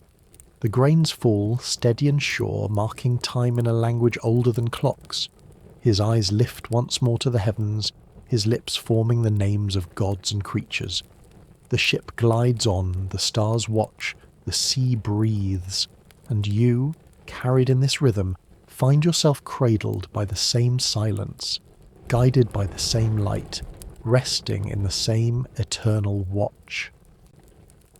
Night on the open sea is never truly silent, but it has its own kind of stillness, a layered hush woven from waves, sails, and distant gulls. For most of the crew, that hush is a companion, something familiar, even comforting, like a lullaby they have known for years. For the youngest sailor, however, lying awake on the cedar planks of the deck, the night feels heavier. It presses in from all sides, filling the spaces where laughter and chatter had been earlier. He turns on his side, pulls his cloak tighter around him, and stares at the stars, wide-eyed and restless. This is his first long voyage, his first time away from the hills where he was born. He can still picture them clearly, even here. Slopes dotted with olive trees, a stream trickling through his village, the smell of his mother's bread carried on the evening wind. He had dreamed of the sea as a boy, listening to stories of merchants and distant lands, but dreams are lighter than reality. Now, on the deck of a Phoenician ship rocking gently in the dark, those dreams feel very far away, and the familiar comforts of home feel farther still. He listens to the sounds around him, the creak of ropes shifting against wood, the sigh of the sail filling and emptying, the faint splash of waves against the hull. Each sound is rhythmic, soothing even, yet to him it also carries a reminder. He's adrift, carried far from land, no longer able to run to the safety of familiar paths. His heart beats quickly, and he turns again, trying to find sleep, but sleep resists. The older sailors notice, of course. They have all been in his place, and though they do not speak of their own first nights, they recognise the tightness in his shoulders, the way he shifts too often, the way his eyes follow the lantern glow instead of closing. One man, with arms strong from years of rowing, leans closer and mutters with a half-smile, "If you keep tossing, boy, you'll wear a hole straight through the deck." "Then we'll all be swimming." The others chuckle softly, their voices warm rather than cruel, and the boy reddens, pulling his cloak higher. Earlier in the evening he had tried to show his usefulness, fumbling with knots as the crew adjusted ropes. He had tied them too loosely, the ends slipping free before the sail could be secured. The older men laughed, shaking their heads, but not in anger. That knot would hold only if the gods themselves pinched it shut, one had teased, while another added, "Perhaps it's a new kind of knot, the sort that unties itself when you need it most." The boy had blushed fiercely, trying again, his fingers clumsy with rope that felt too rough, too alive. By the third attempt his hands stung, but one of the older sailors placed a steady hand on his wrist, showing him slowly, patiently, how to twist and loop until the fibres held tight. Now, as he lies awake, those moments return to him, filling his mind with both shame and comfort. He longs to be skilled, about to move with the confidence of the men around him, yet he knows that learning takes time, that even these veterans were once apprentices who tied bad knots and tripped over coils of rope. Their laughter was not unkind.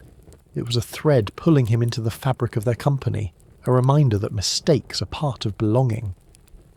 The navigator, sitting cross-legged as always, glances toward the boy and says nothing. Instead, he lets a handful of sand slip through his fingers, the grains falling silently onto the deck. The boy watches, his eyes following the tiny cascade, and something in him eases. Time is passing, the sand seems to say. Night will give way to morning, homesickness will soften into habit, fumbling will become skill. The stars above remain steady, the sea breathes its rhythm, and he is not alone. The captain, still at his watch near the prow, also notices the boy's wakefulness. He does not move toward him, but his steady stance, his gaze fixed outward, serves as a kind of reassurance. If the sea were to roar suddenly, if winds were to rise, the boy knows this man would not falter. That knowledge, unspoken but present, becomes another kind of anchor. The boy sighs, pulling his cloak tighter, and for the first time since lying down, he feels the possibility of rest. One of the older sailors breaks the silence with another joke. If he cannot sleep, perhaps we should sing him a lullaby, though my voice might scare him more than soothe him. The others chuckle again, and someone hums a bar of a tune, low and slow, blending with the sigh of the sail. The boy smiles faintly in the dark, hidden beneath his cloak. Their teasing, their laughter, their songs. They are ropes binding him not to home, but to this new family of cedar and salt. Imagine yourself lying beside him, the deck firm beneath you, the night breeze cool against your face. You hear the laughter, the jokes, the gentle humming. You see the stars, wheeling slowly overhead, steady, eternal, watching.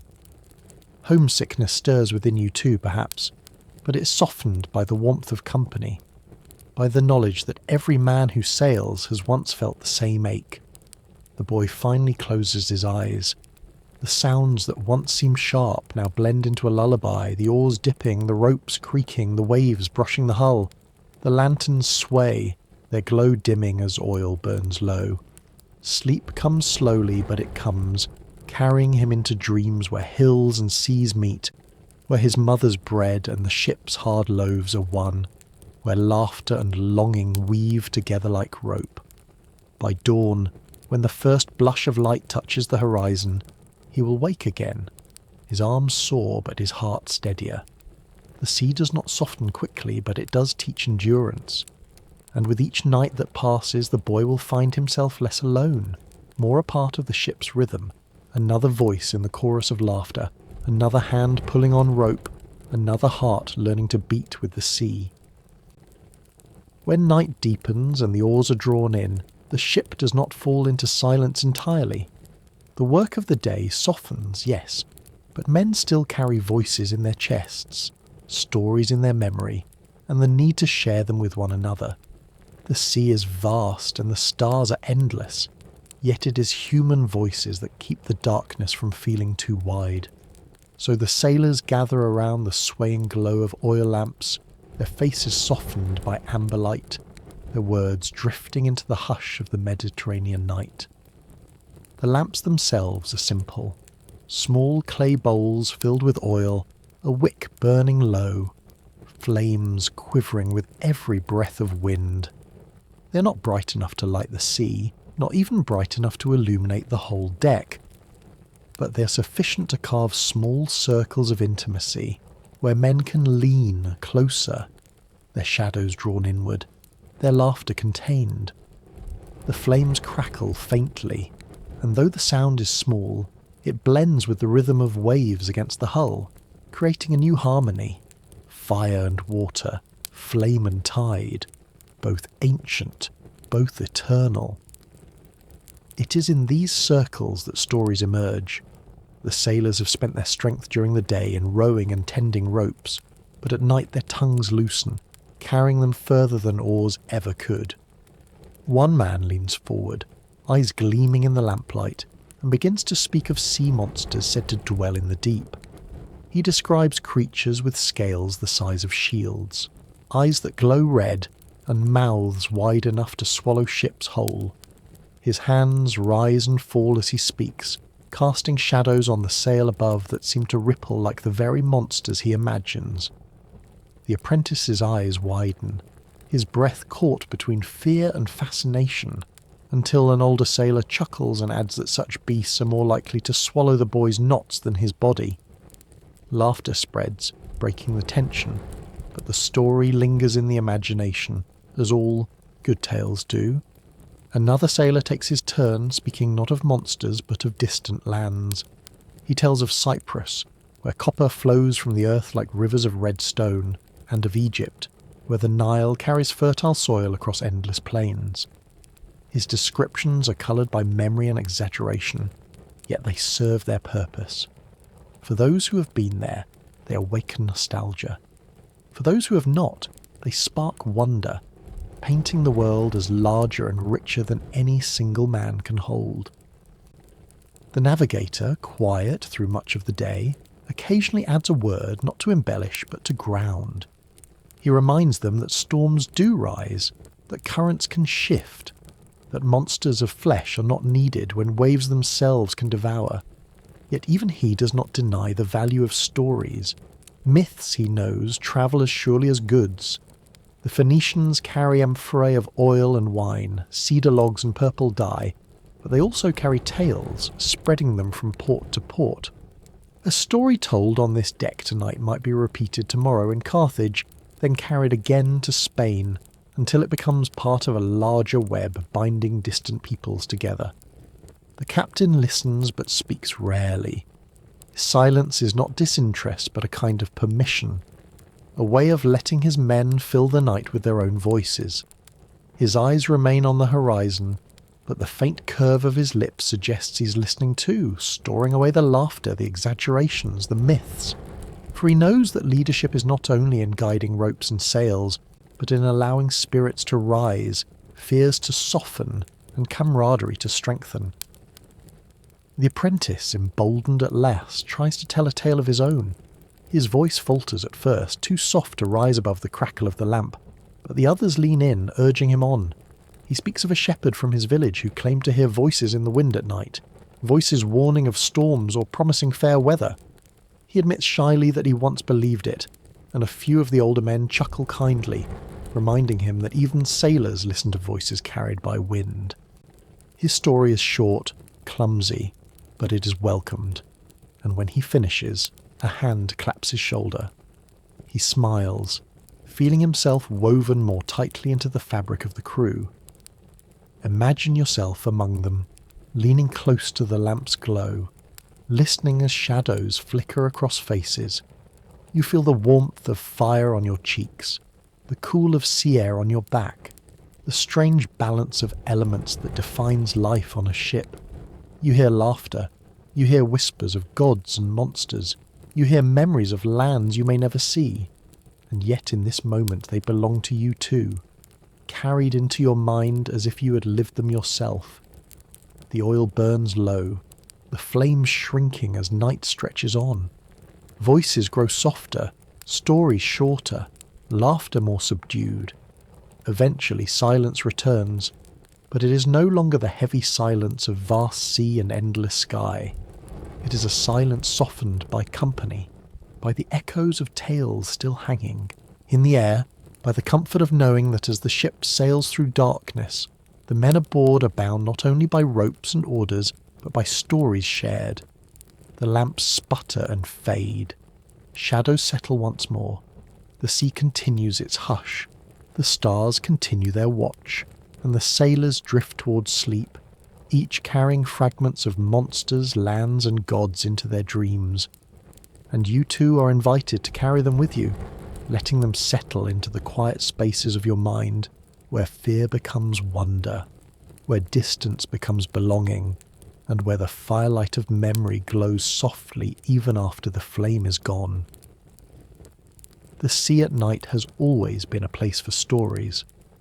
After the oil lamps are lit and the oars pulled in, when the wind carries the ship forward with only a soft breath through the sails, men find themselves reaching not for tools or ropes but for words.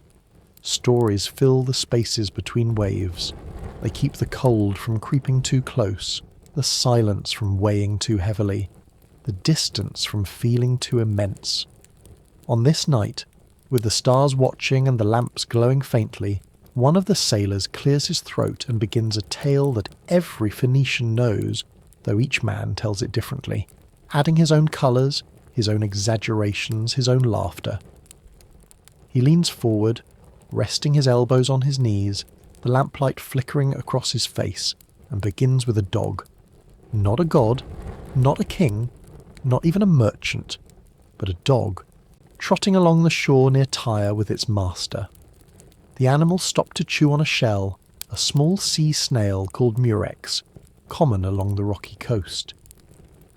When the master called the dog back, he noticed something unusual.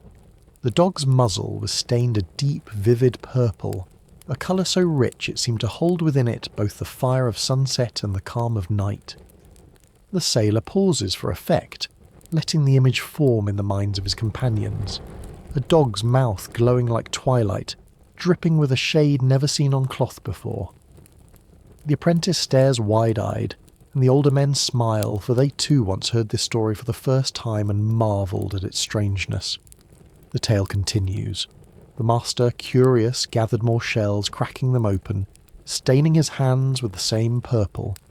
He carried the shells to a dyer, who dipped wool into the liquid and drew it out transformed, glowing with that same impossible shade.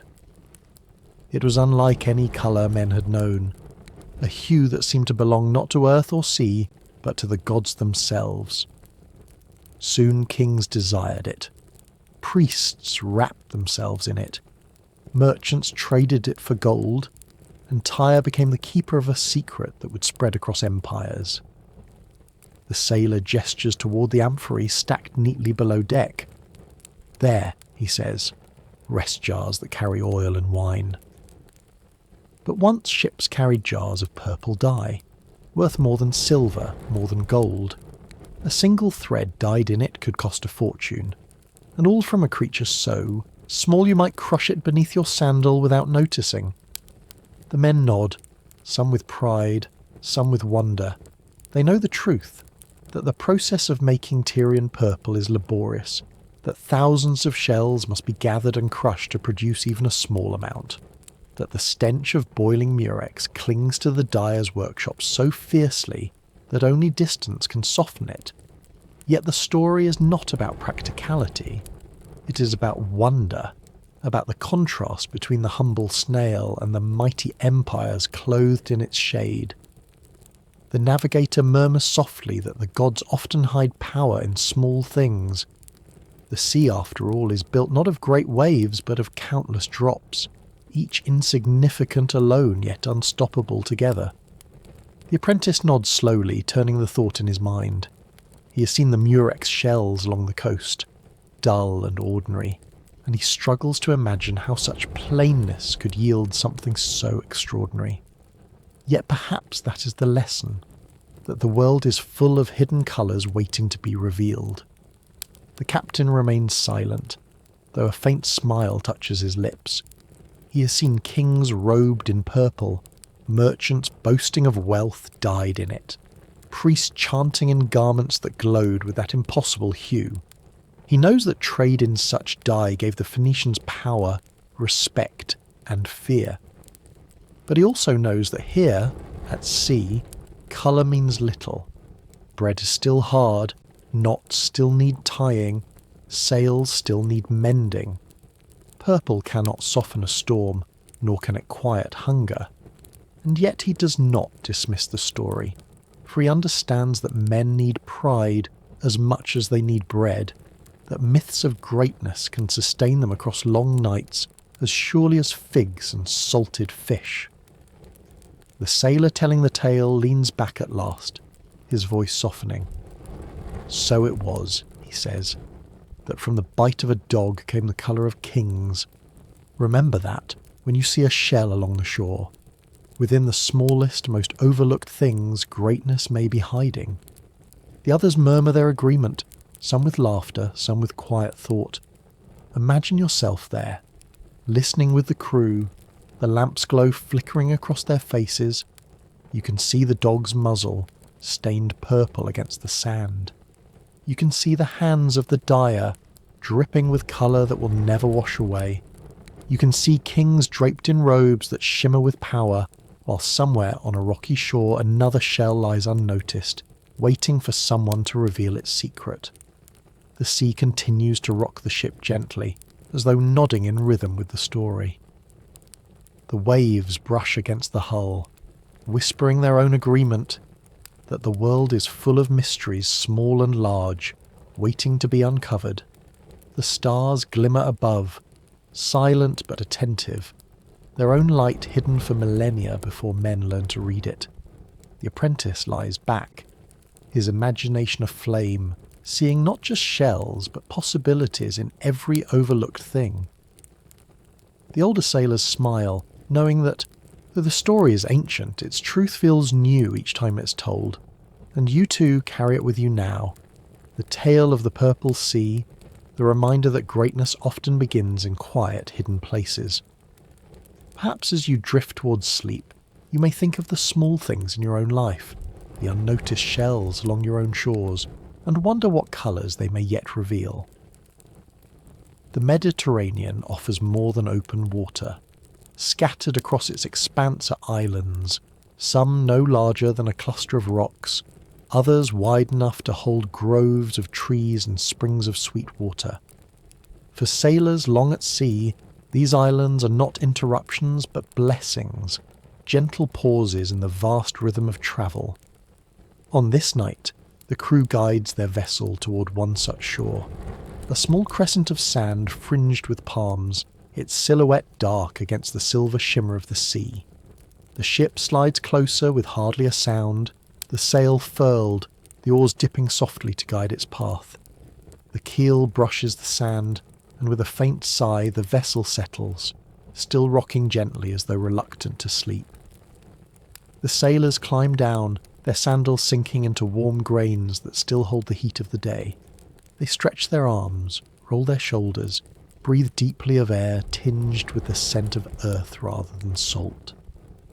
After nights rocked by waves, the steadiness of ground feels strange, almost untrustworthy, yet comforting all the same. They gather driftwood and fallen palm fronds, stacking them carefully, striking flint until sparks leap and catch. Soon a fire glows, small but steady, its flames licking upward and painting faces in shifting shades of amber and gold. The crackle of burning wood joins the endless hush of the tide, a counterpoint of fire and water, warmth and coolness, land and sea. Around this flame, the men settle, cross-legged on the sand, their cloaks drawn around them against the breeze. The apprentice sits wide-eyed, fascinated by the way shadows dance across the sand, by the way sparks rise and vanish into the dark sky. He has heard tales of monsters and gods on the deck of the ship, but here on the island the stories feel closer, as though the very earth beneath him hums with memory. The older sailors know this feeling well.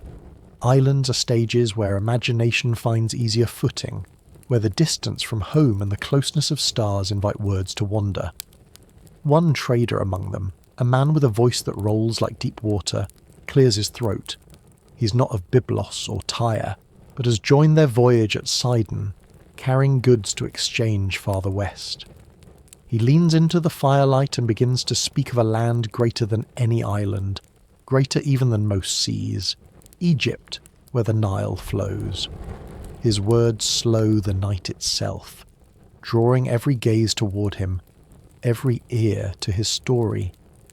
He describes the river as a god made liquid, endless and generous, flooding its banks each year not with destruction, but with life. The Nile, he says, carries black soil in its waters, spreading it across fields until grain rises taller than a man, until fruits hang heavy on branches, until flocks drink and multiply. He speaks of cities along its course, where temples rise like mountains carved by human hands, where statues stand taller than sails, where priests chant prayers that echo like the wind in canyons. The sailors listen, their eyes reflecting firelight. Some have been to Egypt and nod in agreement, though they add their own embellishments. Markets filled with spices, women adorned with gold, barges gliding silently on the river's surface. Others have not seen it and sit in silence, their imaginations painting pictures brighter than truth could ever be. The apprentice leans forward, captivated, his mind swimming with visions of fields that never wither, rivers that never fail, gods who shape water as easily as men shape rope. The trader smiles at their rapt attention and continues. He tells of the Nile's moods, calm in the mornings, fierce in its floods, a friend to those who respect it, a danger to those who forget its power. He tells of crocodiles lurking with patient hunger, of birds that scatter like silver dust when disturbed, of fishermen casting nets that gleam in the sun. He speaks of pharaohs who rule not only by crown but by river, their power tied as tightly to water as the sailors' lives are tied to the sea. The fire cracks loudly, sending sparks skyward. For a moment the men are silent, watching the sparks rise and imagining them as fragments of that distant river, carried by wind into their night. Then laughter breaks the hush. Someone jokes that if the Nile truly carries soil rich enough to make grain taller than a man, then the apprentice should be sent there to disappear into the stalks, where no one would hear him tying bad knots. Even the boy laughs, the sound warm and unguarded, and the tension of the sea's vastness fades a little more. Imagine yourself seated with them, the fire warming your skin, the tide whispering behind you, the palm fronds swaying softly above. You hear the story of the Nile as though you were there, feeling its floods beneath your feet, watching its barges drift past, hearing the cries of its birds. You feel both far away and close at once, the story weaving distance into intimacy, carrying foreign wonders into your quiet circle of flame and sand. As the night deepens, the fire burns lower, the voices soften. Some men stretch out on the sand, their cloaks pulled tight, lulled by the mixture of waves and crackling wood. Others sit in silence, watching the horizon where sea meets sky, knowing that in a few hours the ship will once again pull away, carrying them farther west. The apprentice curls against the sand, his eyes closing at last, his dreams filled with rivers, temples and golden fields. The island holds them gently, as though offering one night of rest before the sea reclaims them. The palms sway, the fire dims, the stars keep their patient watch, and you too may feel that rest now, your own thoughts settling like embers, your own breath rising and falling with the tide, your own heart carried by the soft lull of stories told beside the fire. The ship carries more than men.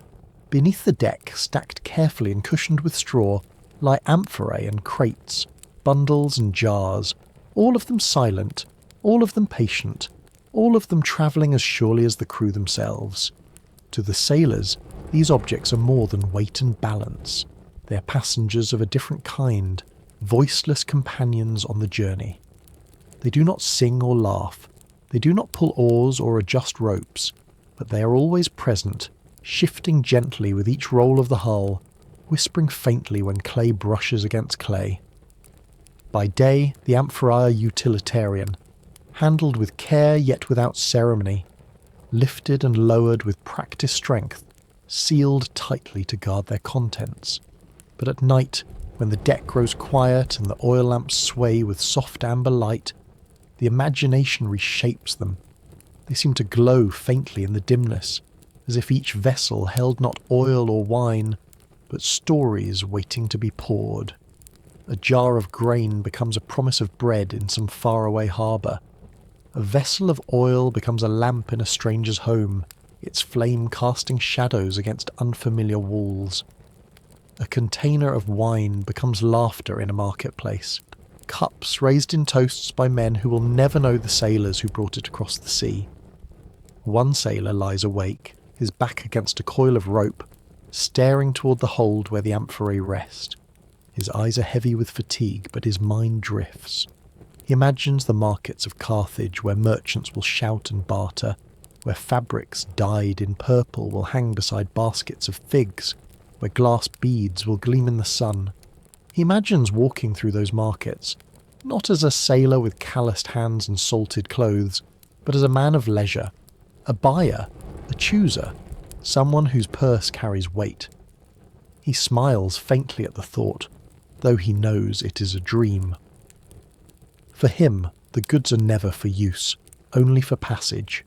His labour carries them to others, and in return he receives enough to return to sea again, never to the market as master, but always as messenger.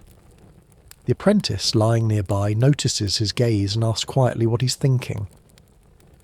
The sailor shrugs, then gestures toward the hold. "Those jars," he says, "they are like us. They travel far, but they do not choose their path. They are lifted and lowered, carried and exchanged, and yet they never speak. Still, they change lives when they arrive." The boy frowns, considering this, and whispers that at least men can laugh, can sing, can tell stories by lamplight. The older sailor nods, conceding the point, but he adds that sometimes silence carries its own kind of strength. The jars never complain, never falter, never resist. They endure the journey without question, and that too is a kind of wisdom. Imagine yourself standing near the hold, peering into the shadows where the amphorae rest. Their shapes are elegant in their simplicity, narrow necks tapering to round bodies, pointed bases meant to slot into racks or sand for stability. Each one is handmade, each slightly different, yet all serving the same purpose. Their clay is rough to the touch, cool in the night air, faintly scented with whatever lies sealed within. They are vessels of sustenance, vessels of trade, but also vessels of imagination, carrying the weight not only of goods but of dreams, hopes and connections between distant coasts. The navigator, overhearing the conversation, murmurs that the ship itself is a larger amphora, carrying men instead of oil, dreams instead of grain. His voice is low, almost like a chant, and the thought lingers in the air. The apprentice smiles at the image, picturing the ship tipped gently like a jar, pouring sailors into foreign harbours as though they too were cargo meant for trade. The men chuckle quietly at the idea, but none deny its truth. Every voyage pours men into distant places, and every return carries them back changed, even if only by a little. The wind sighs through the sail, the hull creaks, and the amphorae shift faintly, their rounded sides knocking against one another with muffled thuds. The sound is small but constant, a reminder of their presence. The sailor listening to them smiles again, for to him they are not lifeless objects but companions, their steady endurance offering reassurance. As long as the cargo remains intact, the voyage retains its purpose. As long as the amphorae stay whole, the men feel whole as well. For the Phoenicians, cargo was never just about wealth. It was connection. A jar of oil from one coast could light a lamp on another. A roll of cloth dyed in purple could change the status of a ruler. A handful of glass beads could decorate a child in a distant land. Each amphora was a thread in the vast web of trade, a link binding places that might never otherwise meet. And each sailor, though he might not own the goods, carried within him the knowledge that he was part of this web, part of the invisible stitching of the world. You may imagine now that you're cradling one of those jars in your lap, feeling its weight, sensing the slosh of liquid within or the shift of grain against clay. You hold it carefully, knowing that it is fragile, yet also knowing that within its fragility lies power. For in this jar lies not only food or drink, but the possibility of light, laughter, nourishment, and memory. You too are a vessel, carrying your own stories, your own silences, across the sea of time. The sailor who had spoken earlier closes his eyes at last, his dream drifting toward markets lit by torches, stalls heavy with fruit, fabrics glowing in the sun. In his dream, the jars below deck open themselves, and their contents spill out not into trade but into feast, filling his own hands, his own table. He smiles in his sleep while the ship glides onward, carrying its silent passengers with patience. And so the amphorae remain, resting quietly in the shadows, their voices unspoken but their purpose clear. They are companions of clay, guardians of sustenance, keepers of connections. They do not ask for stories, but they inspire them. They do not join in laughter, but they carry it to distant shores. And in their silence, they remind you too that sometimes what is carried unseen is just as important as what is spoken aloud. The further a ship sails from shore, the more the world seems to dissolve into two elements, water and sky. On this night the horizon has vanished entirely, erased by darkness, leaving the sailors adrift in a space that feels endless, as though they are floating not on the sea but in the centre of the universe itself. The Mediterranean stretches outward in every direction, a vast plain of black glass reflecting pinpoints of starlight, while above, the heavens echo the same pattern, so that the ship appears suspended between twin infinities. The sailors know these waters well, yet they never lose respect for their immensity. They speak softly, as though aware that their voices might be swallowed by the distance, carried away into the dark. Even their movements are gentler, their sandals padding against the cedar planks without echo. It is not fear that keeps them subdued, but reverence, the awareness that they are very small, and that the sea is very large, and that it has held countless men before them, and will hold countless more long after their names are forgotten. The Mediterranean has always been a bridge as much as a barrier. For centuries, Phoenician ships have traced its coasts, carrying cedar, wine, oil, and purple dye from one shore to another. They have reached as far west as Spain, where the Atlantic begins, and south along the coast of Morocco, where waves roar against rocky cliffs. To sail so far is not to defy the sea, but to walk gently upon it, step by step, guided by stars, winds, and memory. Tonight, the men on this ship are part of that lineage, their cedar hull another thread in the great weaving of journeys across this ancient water. Imagine yourself standing with them, leaning on the railing, gazing outward. You see no lights from cities, no fires on distant hills, no outlines of islands. You see only water stretching endlessly, black and silver, shifting in patterns too vast to comprehend. You feel the deck sway beneath you, rocking like a cradle, steady yet alive. The wind brushes your face, carrying the faint scent of salt and resin. Above, the stars burn steadily, yet even they seem small against the wide canvas of night. The apprentice sailor, wide-eyed and silent, whispers that it feels as though the ship has slipped into another world. His voice trembles not with fear, but with awe. The older men smile, for they remember their own first nights, when the sea seemed less a road and more a mystery. One of them tells him quietly that this feeling is the truth of the sea.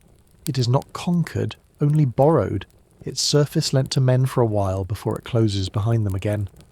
The navigator sits cross-legged, gazing upward. He names the stars softly as though greeting friends, tracing their patterns with his finger. The captain stands at the prow, his eyes fixed forward, steady as ever. Around them, the crew shifts quietly, some settling into cloaks, others leaning back to watch the heavens. No one raises their voice, no one needs to. The vastness speaks loudly enough, though it says nothing. There is a strange comfort in such immensity. For the sailors, it means freedom as well as smallness. The sea holds no walls, no roads, no boundaries except those drawn in memory. They can travel farther than any man who walks on land, carried to places where languages change and gods bear different names. The Mediterranean is not emptiness, it is possibility. each horizon a curtain that hides something waiting to be discovered. And for you, listening now, there is comfort too. Imagine that your thoughts are waves, rising and falling, stretching outward without end. They seem countless, perhaps overwhelming, yet as you watch them stretch across the horizon, you realise they form a rhythm, a pattern, a vastness that is not hostile but calm. Like the sailors, you can let yourself drift upon it, carried not by effort but by trust, knowing that the sea, for all its size, still holds you gently. The apprentice turns again, this time asking what lies beyond the horizon. An older sailor answers with a shrug, saying simply, "More sea, more sky, more stories."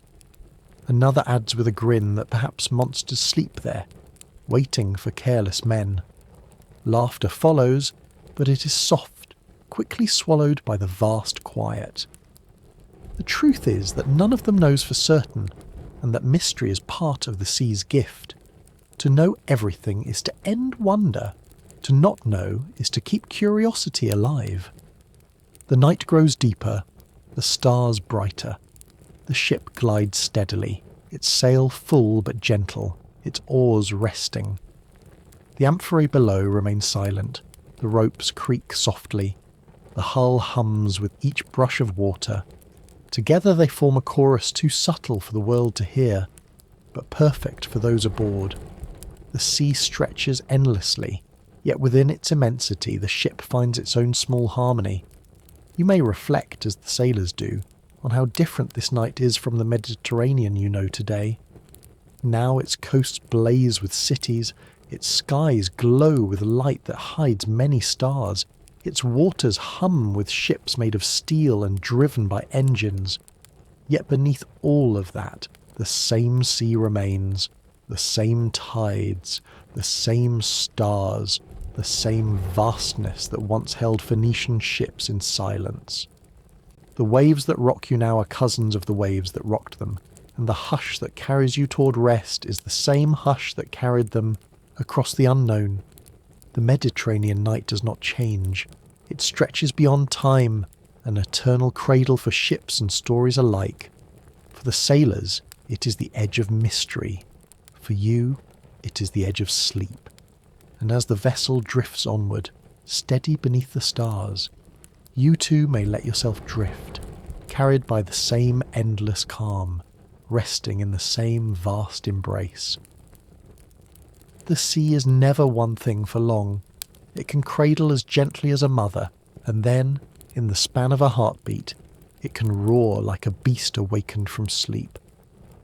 On this night, the Phoenician ship discovers both faces of the water, and the sailors are reminded once more that to travel upon the Mediterranean is to live within its moods, patient or violent, tender or fierce.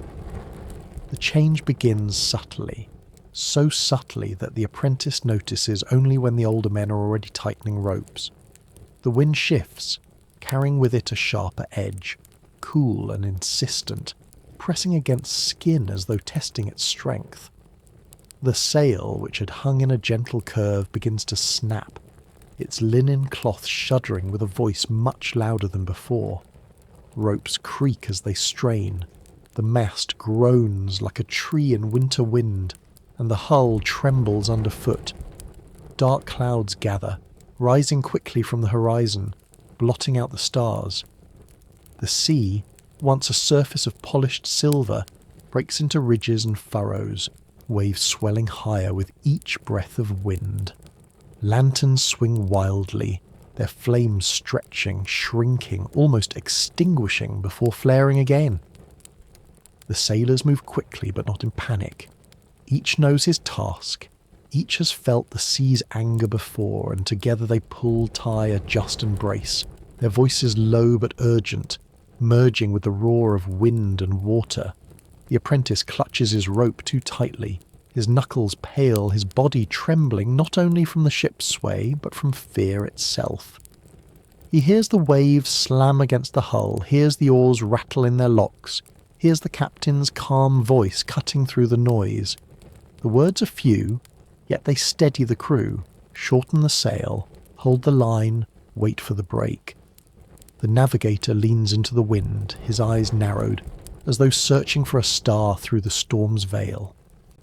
Lightning flashes, sudden and white, illuminating the sea for a single breath.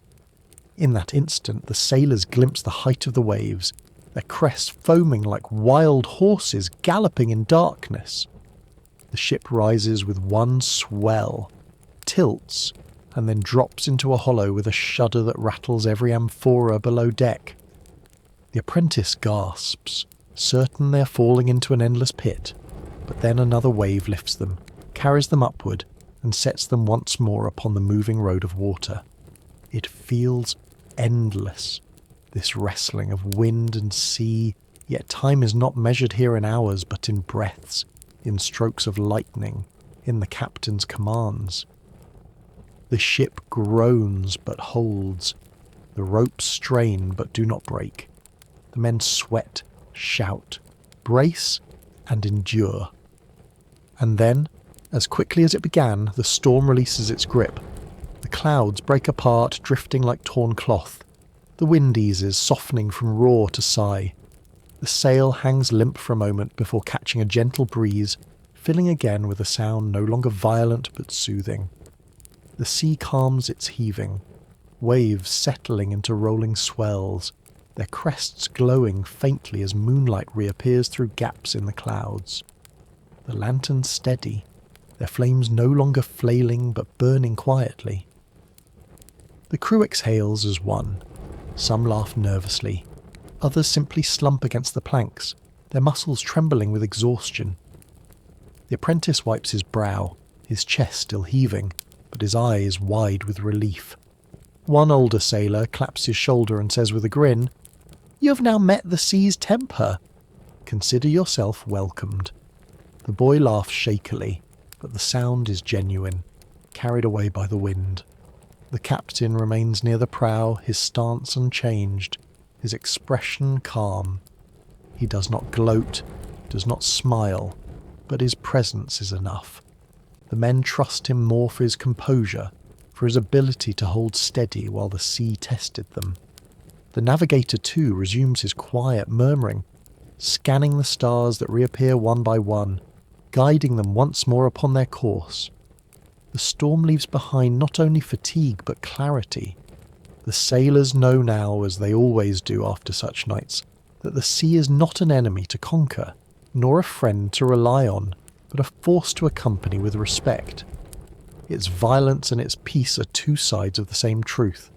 The water breathes, sometimes in gasps, sometimes in sighs, and men are carried upon it whether they will or not.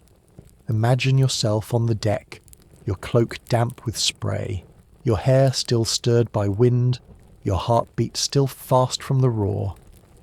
Now feel the change, the quiet that settles after noise, the calm that follows fury. The waves that moments ago seemed mountains now roll gently, like the shoulders of a sleeping giant. The sail that snapped with violence now sways like a lullaby. The lanterns that threatened to die now glow steadily, casting warm light upon tired faces.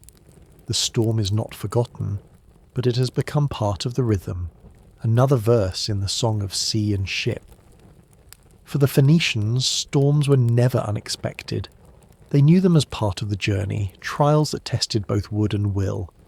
What mattered was not avoiding them entirely, but surviving them together.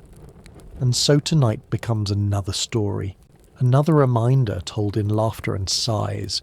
The sea breathes in fury, the sea breathes in peace, and the ship continues, always, across both. And for you too, this truth may bring comfort. Whatever storms fill your mind, whatever winds rattle your thoughts, know that calm follows. The sea does not roar forever. It always returns to stillness, always breathes slowly again, always offers its quiet after its noise. Let that rhythm carry you now, rocking you not with fear but with peace, holding you in the vast cradle of water and sky. When the storm has passed and the sea has settled into a quiet sigh, The ship grows heavy with fatigue. Muscles ache, breath slows, the laughter of relief fades into silence. Yet darkness still surrounds them, thick and endless, stretching across the horizon like a cloak. In that darkness, even the calm sea feels immense, too wide, too empty. And so the sailors turn to their lamps, drawing flame into clay bowls, coaxing light into being as though kindling not only fire, but reassurance itself. The lanterns are simple, their clay surfaces rough, their wicks made from flax twisted into threads. A small flame flickers at each mouth, no brighter than a star, yet on the deck their glow is enough. They cast circles of amber that reach no farther than a few steps, yet those circles become islands of safety, small harbours of light floating in the greater sea of shadow. One lantern sways from the mast, its glow rising and falling with the ship's breath, while others are placed carefully along the deck, their flames bowing in rhythm to the wind. The men gather closer to the light without speaking of it. Instinct draws them there, their bodies leaning inward, their faces warmed by glow, their shadows elongated and softened. The darkness beyond the deck still hums with waves, still stretches into infinity, but here, within the lantern's reach, they feel enclosed, contained, connected. The light steadies not only the eye, but the heart. One sailor, his hands still trembling faintly from the storm, kneels beside the flame of a small bronze lamp. He pulls a piece of incense from a pouch tied at his belt, places it on the fire and watches as smoke curls upward in delicate spirals. His lips move silently at first, then softly enough that those nearest can hear. He whispers a prayer to Astarte, goddess of the sea and of the moon, asking her to guard the vessel, to watch over the men, to soothe the waters as she soothes the tides. His voice trembles not with doubt, but with humility, as though speaking to someone both near and immeasurably distant. The apprentice listens intently, his eyes wide in the shifting glow. He has heard of sacrifices before, of oil poured into the sea or wine spilled onto the deck, but this is the first time he has seen a man speak directly to a goddess under open sky. He leans closer, not daring to interrupt, and inhales the fragrance of the incense, sharp, resinous, sweet, with undertones of cedar and smoke. The scent mixes with the salt of the sea and the tar of the ship, creating a perfume that feels older than memory. The older sailors bow their heads for a moment, not in deep solemnity but in respect. They too have whispered prayers in the past when storms rose or when silence grew too heavy. They know the value of small offerings, oil spilled, incense burned, wine poured carefully into the waves. Such acts may seem small, but they carry weight, for they remind men that they are not alone, that gods and stars and unseen forces watch them even when no land is in sight. The captain does not interrupt. He watches quietly from the prow, allowing the ritual to unfold without command or dismissal. Leadership, he knows, is not only about ropes and sails, it is about allowing space for faith, for hope, for the comforts that make endurance possible. A lamp may not hold back a storm, but the prayer tied to its flame may steady a sailor's hand, and sometimes that is enough to carry a ship through the night. The lanterns sway gently, their flames rising and bowing like dancers. Shadows ripple across the deck, making the cedar planks appear alive, undulating like the sea itself. The men lean back against coils of rope or rest their heads on their arms, their bodies relaxing into the warmth of light.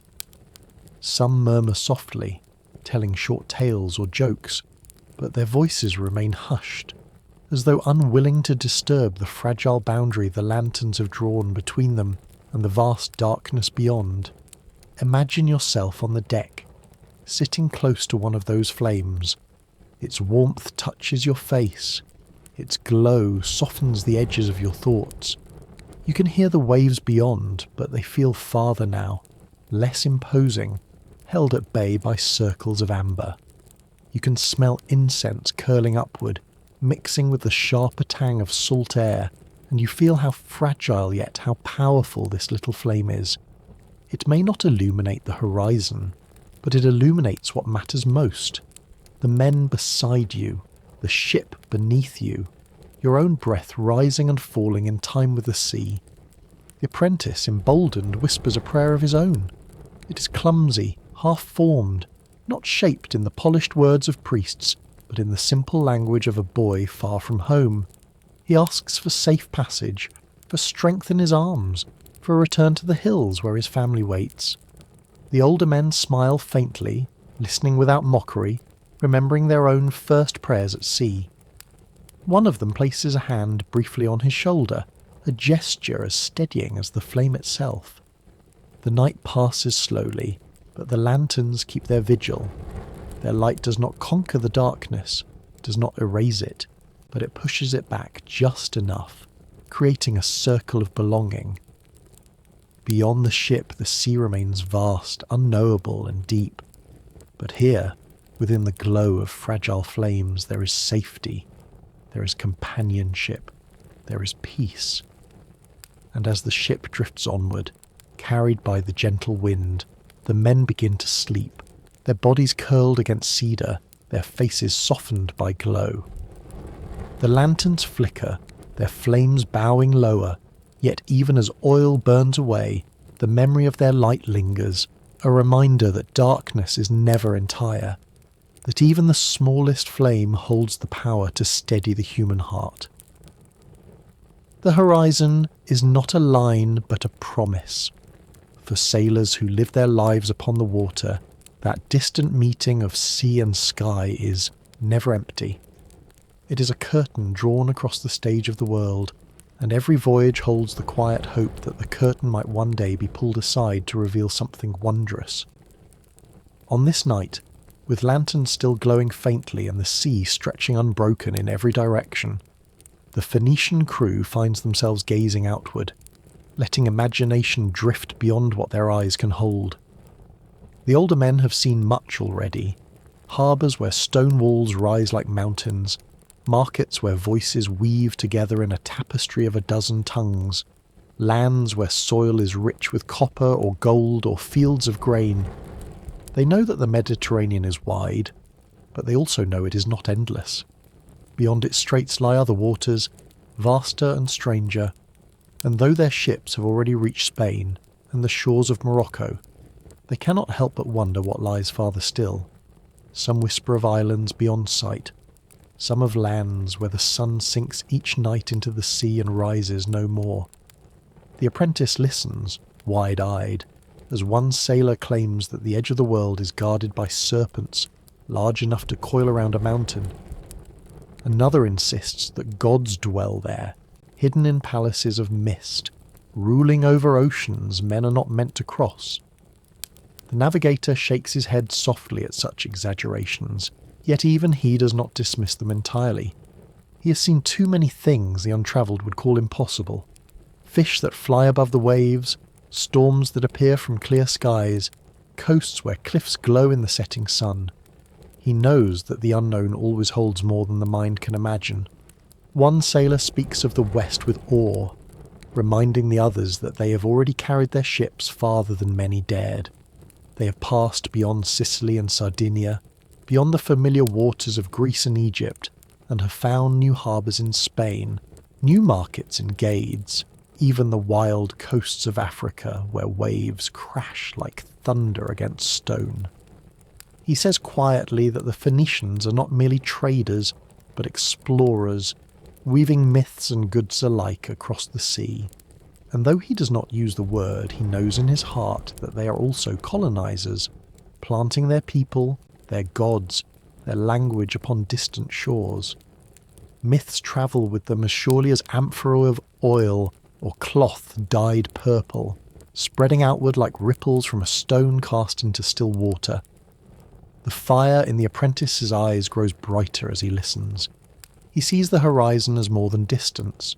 To him it is a door, a threshold, an invitation. He whispers to the sailor beside him, Do you think we will one day sail past the edge? Do you think there are lands beyond waiting for us? The older man smiles and answers, "Every horizon is only the beginning of another. The sea has no edge, only more doors. Imagine yourself there, leaning against the railing, staring west. The horizon glimmers faintly, a band of silver dividing sky from sea, yet it seems alive, ready to move, ready to part. You feel the pull of curiosity, the same pull that has guided sailors across centuries. You may never sail with oars and linen sails, but you too know the tug of the unknown, the lure of questions that lie just beyond reach. The horizon is always before you, whether on water or in thought, and it always asks the same thing. Will you look? Will you wonder? Will you step forward into mystery? The captain listens to his men without interrupting. He does not dismiss their stories of serpents or gods, for he knows imagination is as necessary as rope and sail. A ship must be held together by strength, but a crew must be held together by vision. He gazes forward, his eyes steady, but in his silence he too allows himself to imagine, not monsters, not palaces of mist, but new harbours, new markets, new lives sustained by the sea's generosity.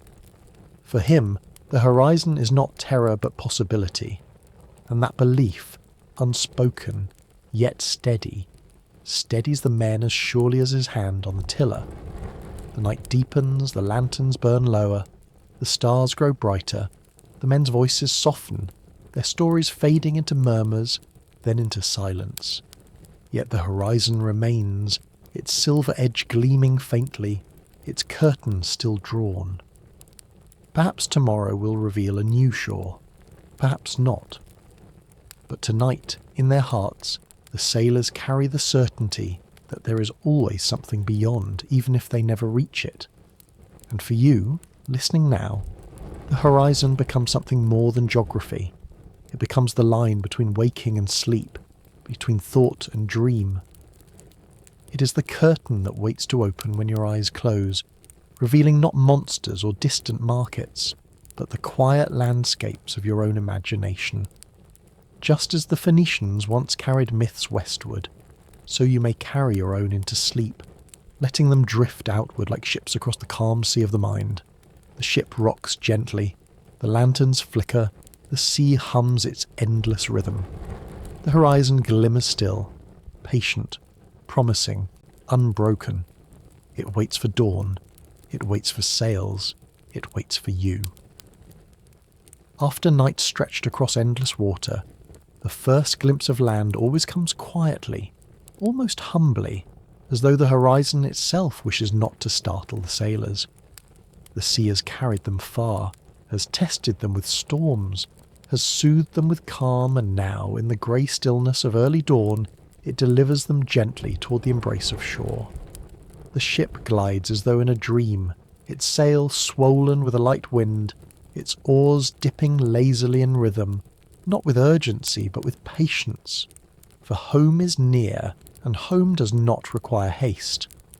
The harbour is not yet awake, markets still sleep, stalls closed, doors barred, streets empty, but for a few dogs wandering in search of scraps.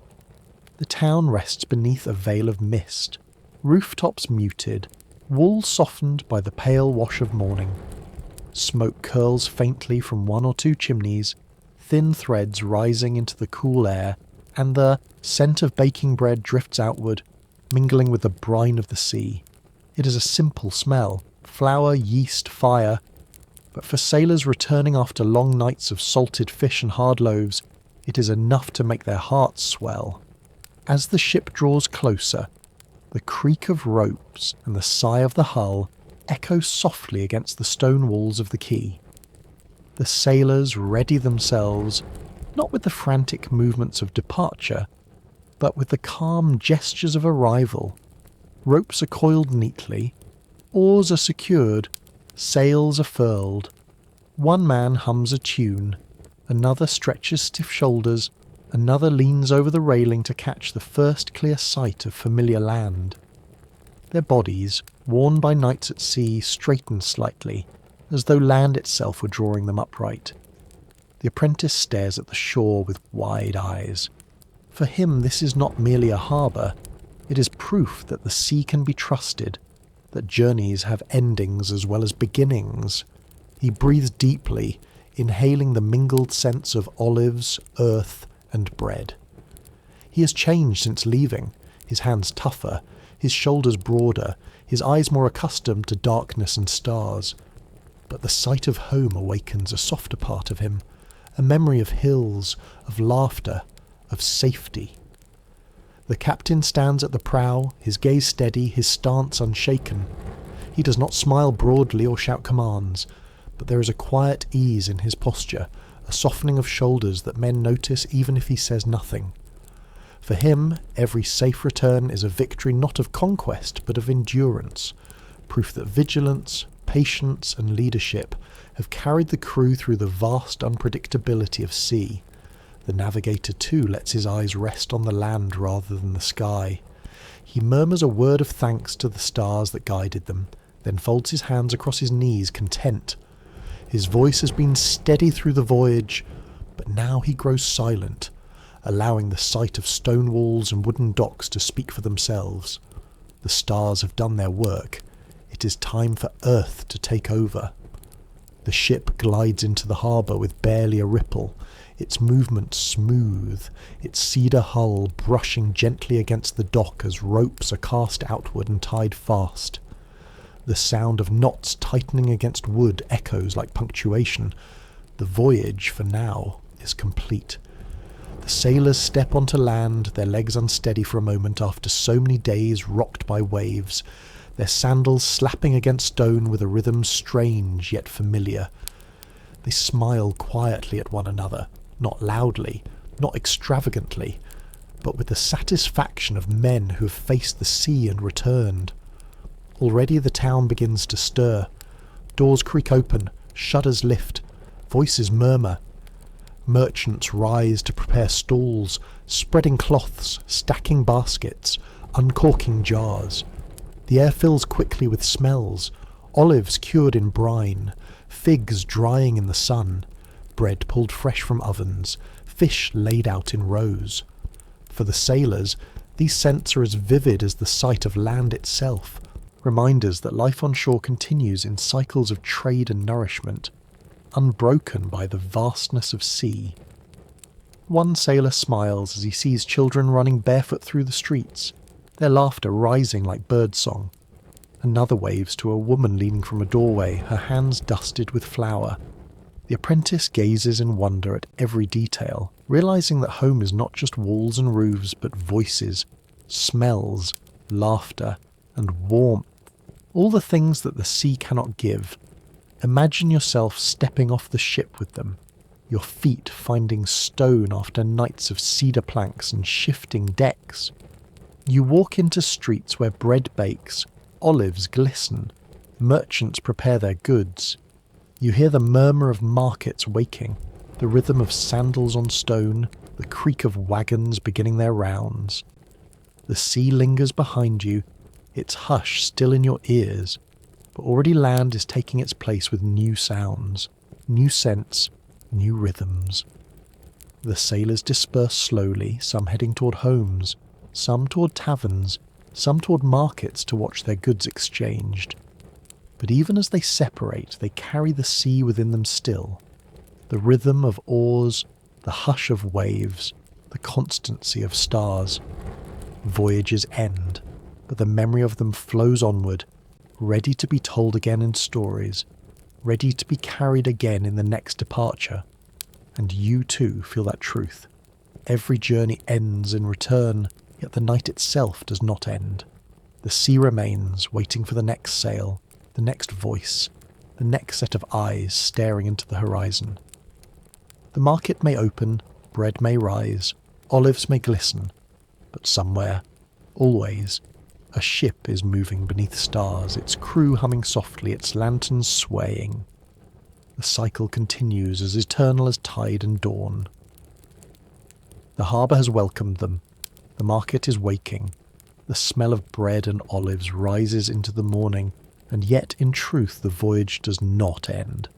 The ship rests tied to the dock, its ropes secure, its oars stacked neatly, its sail folded like a wing at rest. But the sea does not close itself behind them. It continues outward, stretching past the horizon, waiting patiently for the next departure.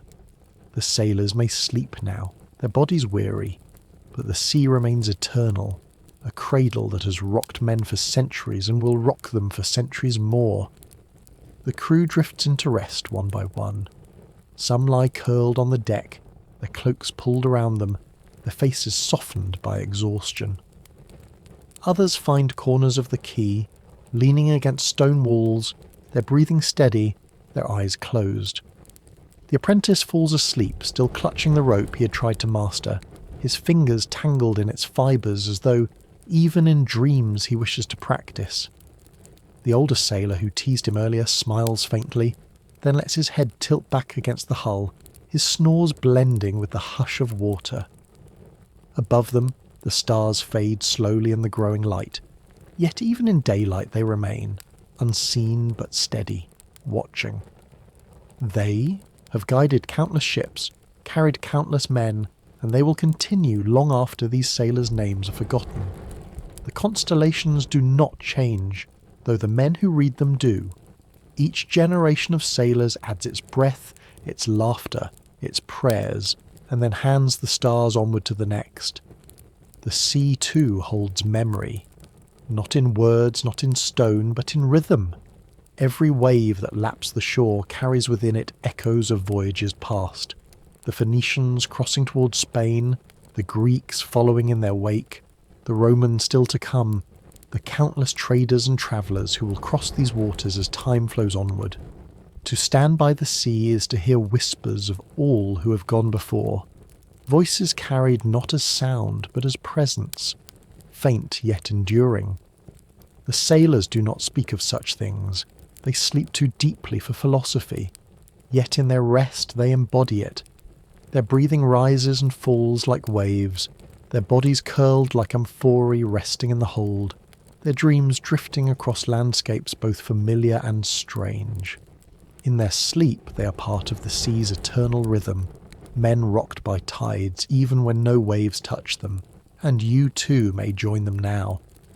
Imagine lying beside them on the deck, the cedar planks firm beneath you, the faint scent of tar and resin still in the air. You hear the water brushing the hull, soft and unhurried, like a mother's voice humming to a child. You feel the sway of the ship even though it rests tied to the dock, a gentle reminder that wood and rope never forget the sea's motion. You close your eyes, and the stars above become the same stars the sailors once followed, constant, eternal, present even when your lids shut against them. The Phoenicians carried more than goods across the sea.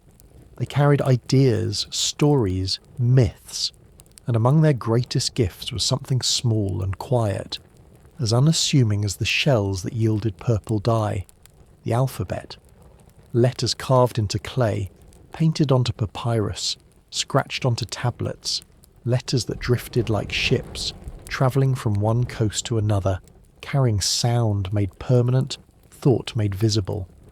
From Phoenicia, those letters spread to Greece, to Rome, and eventually into the hands of all who now write.